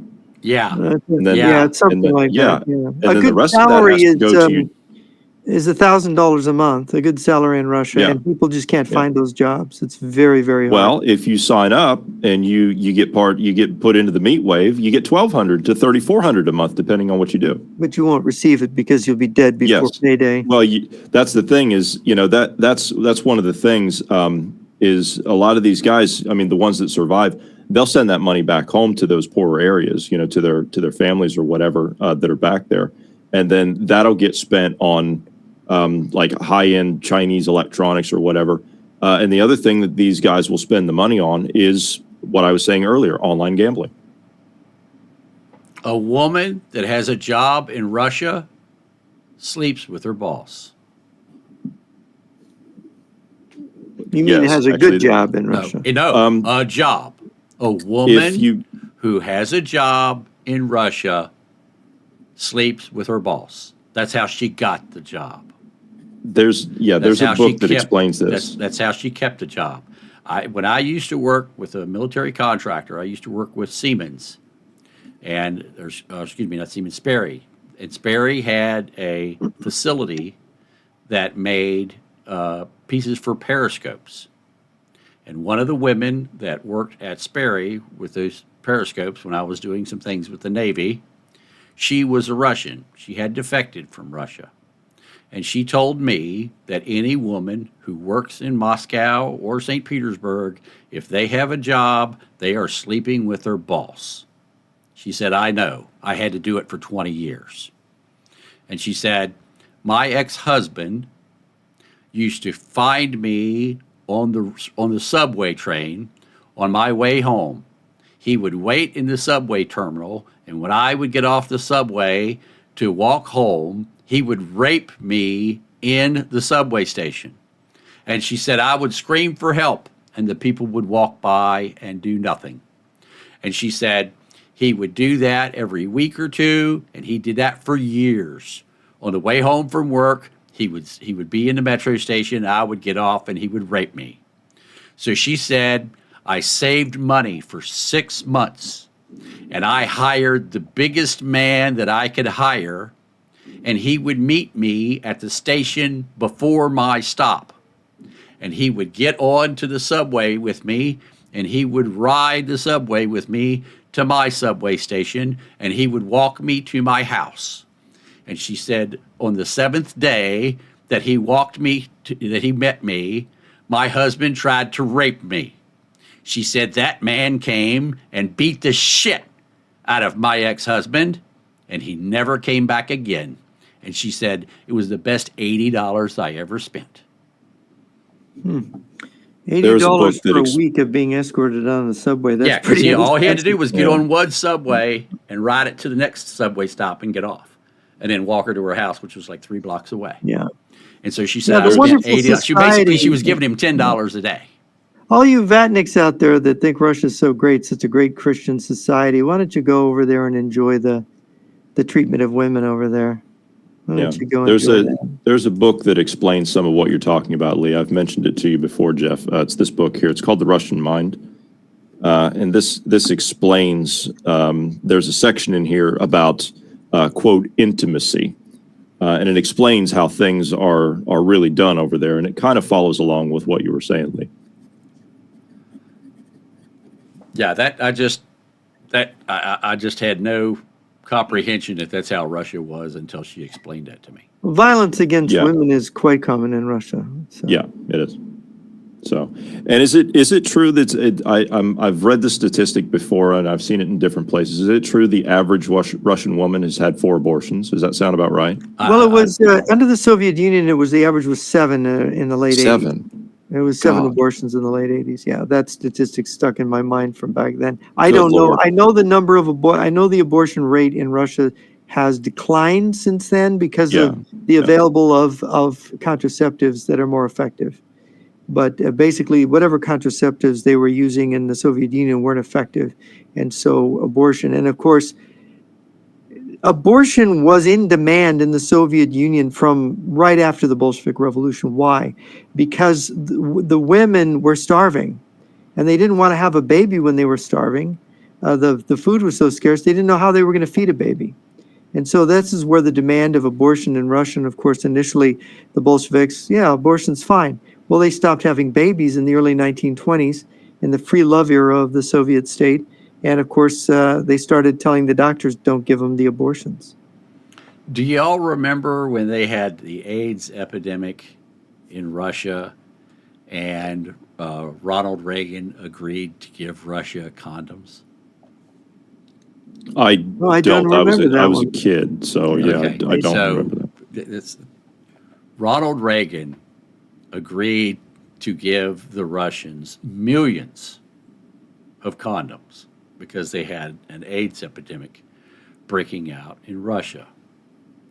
And so the White House, Ronald Reagan, called up Trojan Condom and ordered 5 million condoms, or whatever many million it was, in size extra large. Then they had the packages made up and had it written in Russian, made in the USA, size small.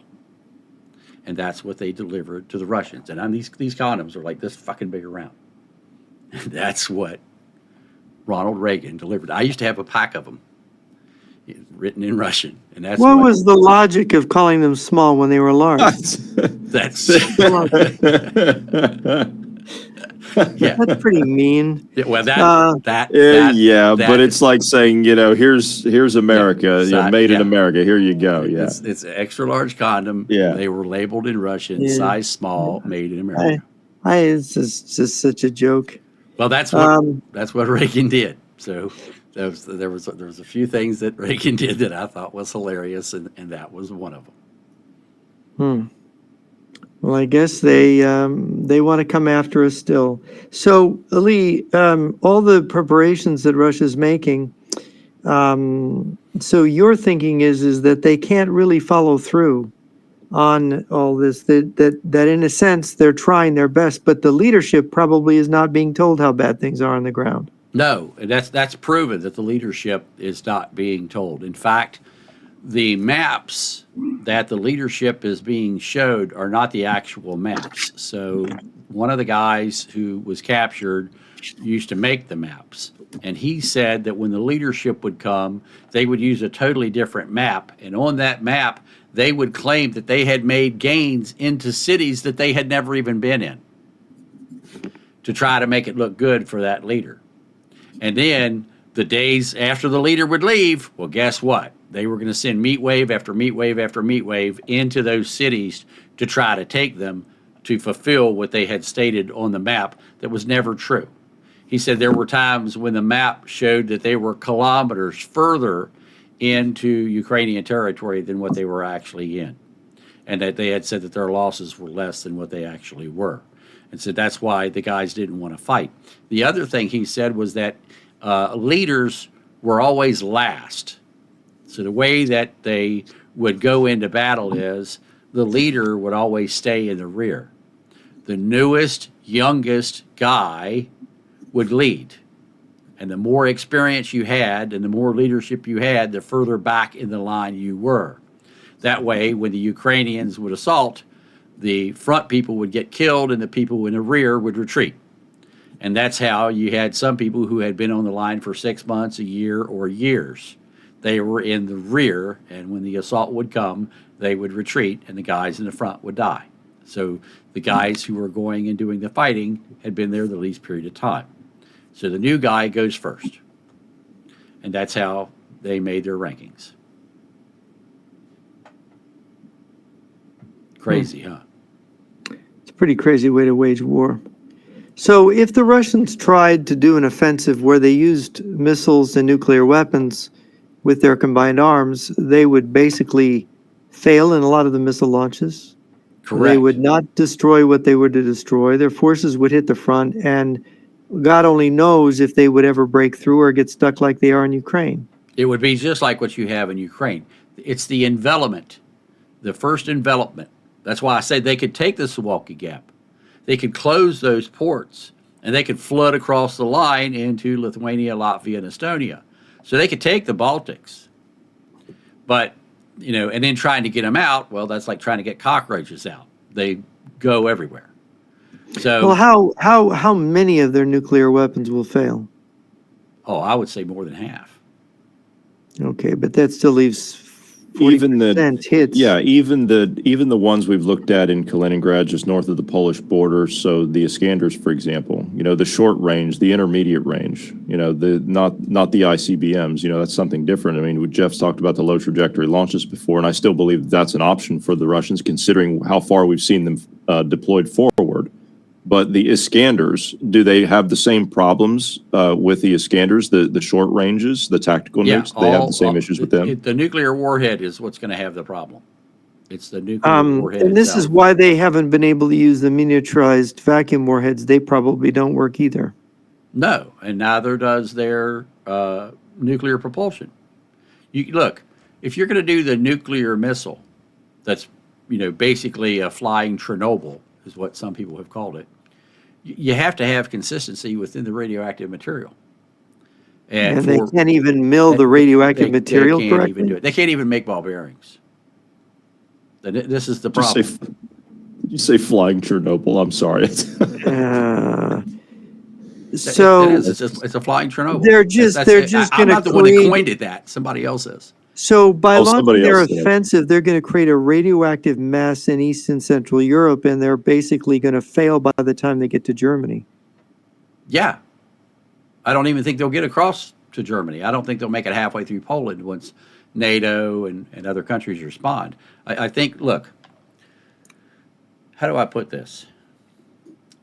They imagine that you have a caveman who's been beating his wife with a club for years. And all of a sudden, he comes and he wants to fight Buck Rogers. And he thinks he's going to be successful because he's been beating his wife with a club and beating his neighbors with a club. A T-72 is a hell of a tank when the other country doesn't have a tank. Same thing with a T-55. If the other country doesn't have tanks, hey, this is a badass tank. But when the tank on the other side has superior sensors, superior accuracy, superior range, superior velocity, superior explosives in the warhead, superior communications for situational awareness, superior speed on the battlefield, superior maneuverability, superior situational awareness. When all of that is combined, you have an example of just like we did in Desert Storm, whereas that the Iraqis were equipped with T-72s and T-55s and things of that nature. The U.S. knew that the Iraqis didn't have thermal imagers.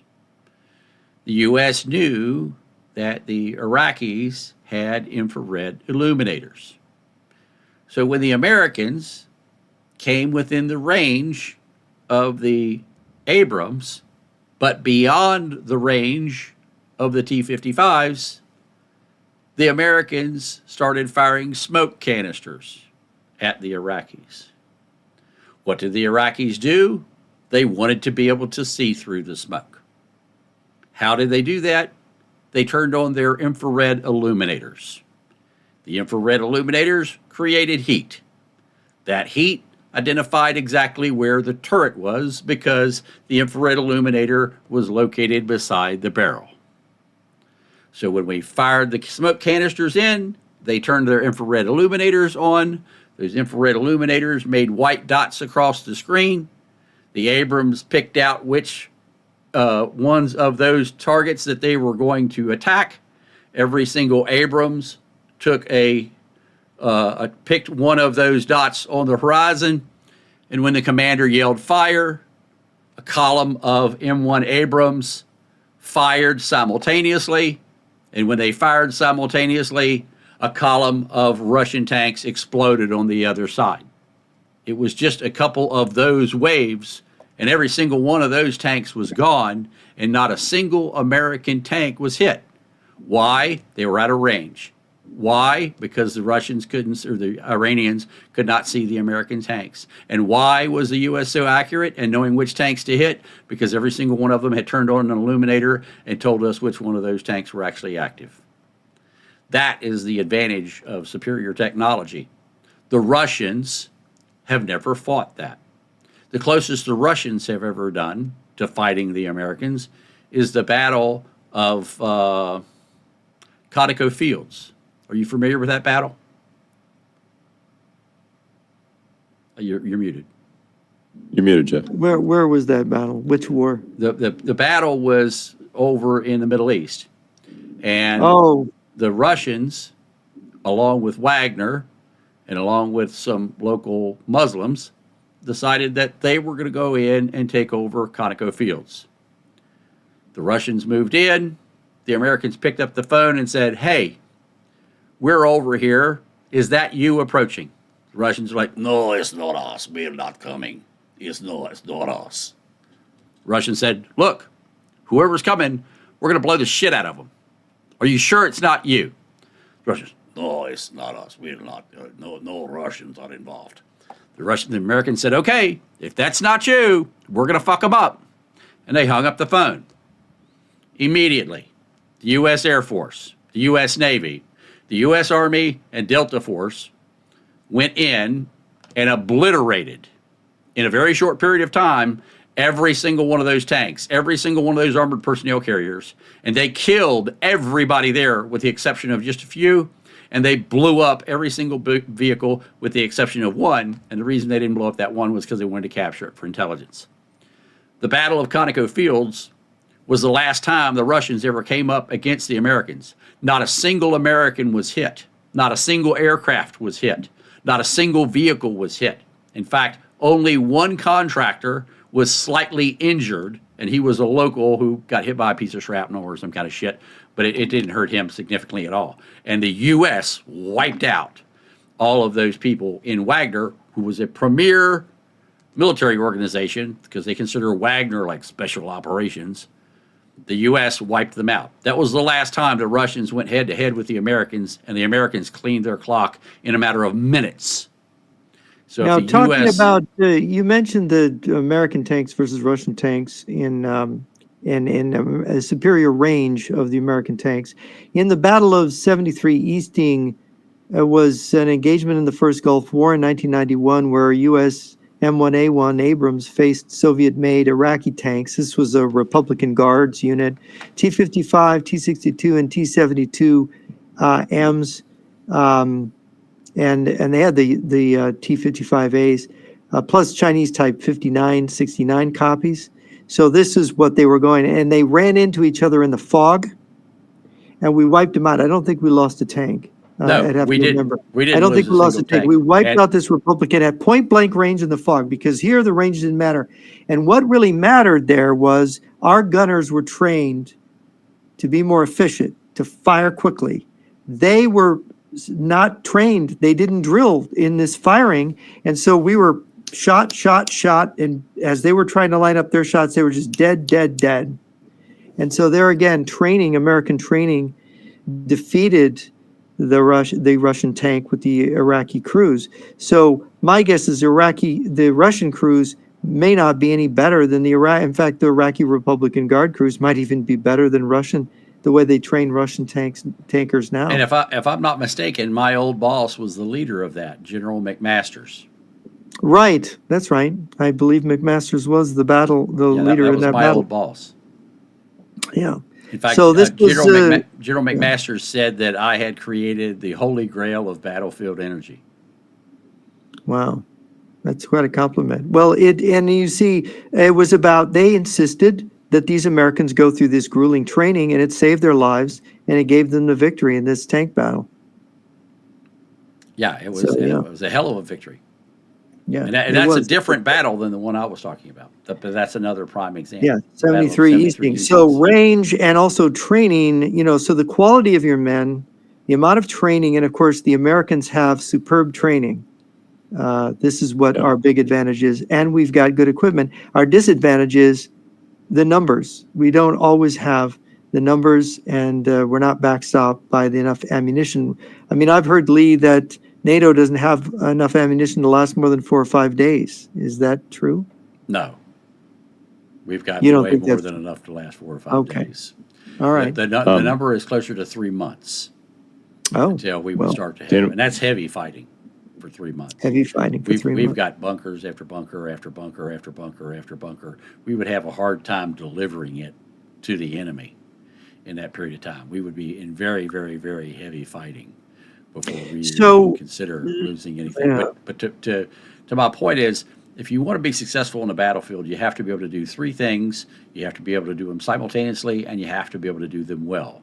You have to be able to shoot, move, and communicate, and operate as one. And if you do that, you'll be successful on the battlefield. If you can't do any of those 3, if you're missing just one, you're bound to fail. The problem that the Russians have is they can't do any of them. They don't have the range. They don't have the communications. They don't have tracking systems in their vehicles like we have in the United States. We have Blue Force Tracker, and now for our soldiers on the battlefield, we have Mafia and Net Warrior, things of that nature. The Russians are not equipped with that.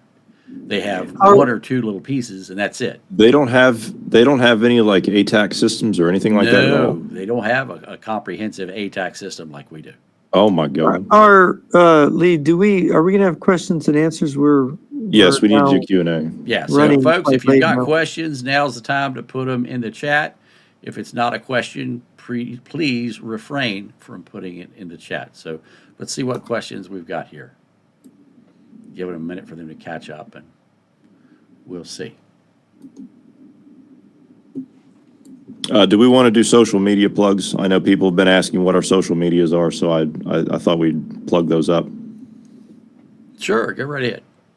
So I'll just put them in the chat, and then you can paste them over there if that's easier, rather than just trying. I'm seeing the question of what is a drill box. I think you mean what is a kill box, not a drill box. And a kill box is a specific grid on a map. And that box, that zone, I think it's like a kilometer by a kilometer or whatever it is, that kill box, anything that comes into that box, if that's assigned to you, you're responsible for killing anything inside of it. And that's a kill box. If it's outside of that box, that's not you. But the moment it comes across that line, it's you.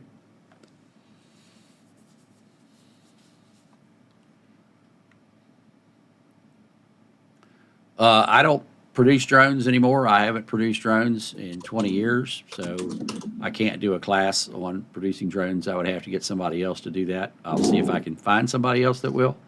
But I don't do drones, so I can't help you there. Also, here is all of the social media links. I will put that into the chat. Right there it is. And then I want to put that somewhere else here. stand by. I want to email that to myself so I can put that in on this.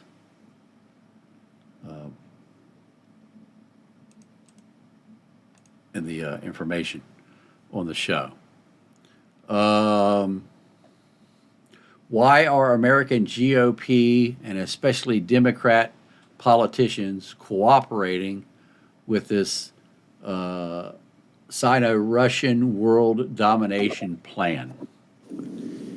I think they're ignorant and they want power. Those are my two answers. Jeff, Johnny? People are careerists, so you get a leg up if you cooperate with the Russians or their intelligence. They have false flag recruitment. They also have money. So it's they've understood that talented people need support, and in America, especially the conservatives or patriotic people don't really. There's not a real network that supports their careers, and the network that exists, the Russians can penetrate it. They can determine who goes up and who doesn't. Why did Tucker Carlson, why was he at CNN and at Fox News? Why is Laura Ingraham pro-Russian? Why is she there? Why did Trump become president? Why do certain people get a lot of media attention and get a lot of money? The Russians finesse that, I think, and they help their own. So if you compromise yourself, make a deal with the devil, you're going to have a leg up.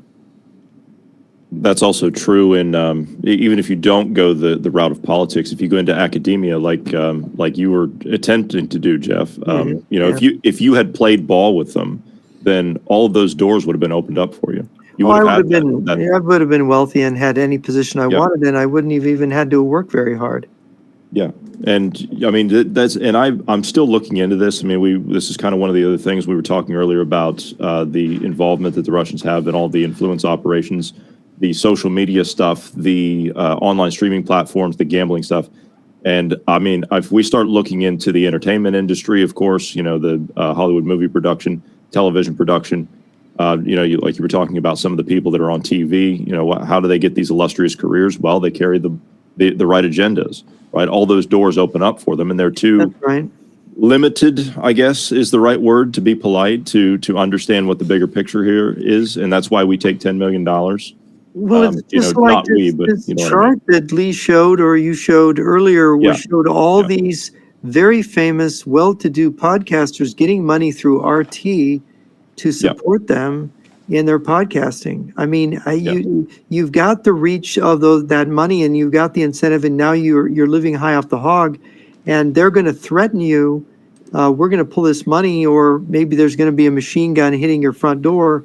You know, a submachine gun hitting your front door if you don't. So I think didn't that happen to Tim Pool? Yes, Yeah. it did. Just a few days Somebody ago. opened fire on his, on his place. So I think that people don't realize the way opportunity can be, and it doesn't take a lot of resources to manipulate this, to cause people to line up to serve your message, or to at least not mention the truth and not know it. And I think you'll find the same level of subversion in our publishing industry as well. Yes. Yeah. All right, and I got another one here, and I'm going to let you two answer this. Since Russia is representing itself as a Christian country, have they infiltrated any Christian organizations? Oh dear. Oh yes. Where do you want to start? I mean, we could go with the Catholic Church. We could look at the well, actually, we don't even have to. I mean, I think look at the operations that they run with just the Russian Orthodox Church that they're running an operation in the United States right now. This is where the National with Council of Churches. Look, when I was a kid in the '60s, my dad was. They all knew the National Council of no, what was it? The Internet. What is it? The International Council. International Council of Churches or something like that. Yeah, or it something was like that. controlled by the But the Russians through the Russian Orthodox Church, and suggested this. Whenever you hear about ecumenism or perennialism, that's Dugin, that's the Russians. They're trying to combine all the different religions together and get them all to working together. And of course, their agents are always working on that. World Council of Churches, I think is The what it World, is. right, World Council of Churches. World yeah. Council of Churches. Very famously, yeah. Yeah, and do you want to go into the Riverside Church? Yeah, it's too bad Jimmy's not here, right? Jimmy could go on for probably an hour and a half about the Riverside Church. Oh, I'll have him and how on that and was- have him talk about this. Yeah, I ask just him about talked the to Jimmy Riverside actually Church. an hour before we went live. Yeah, He's got a big tell event Jimmy to talk going about the on. Riverside Church. Yeah. Yeah, I'll get Jimmy. He has talked about it in a previous show, but I'll have him question on that. Yeah. again. All right, I'm not seeing any more questions in the chat. Here we go. Is Johnny single? No, you're not. You're sorry. It's not a real question. That's not a question. Johnny's wife would appreciate it. Anyway. I'm not going to answer that one way or the other. I'm Yeah, not going to answer. Yeah. So anyway, so we haven't got any more questions, so we are going to call it a day for today. I want to thank you two gentlemen for joining us here, and we will do it again next week. Hopefully, we will be able to have Jack with us, our AI, next week. So is that anytime we have a question that we don't know the answer to readily off the top of our heads, we can ask Jack, and he'll go look it up while we continue in the conversation. So with that, folks, I want to thank you all for being here. This show will be uploaded onto both of our YouTube channels. Have a great day, and we'll see you next week.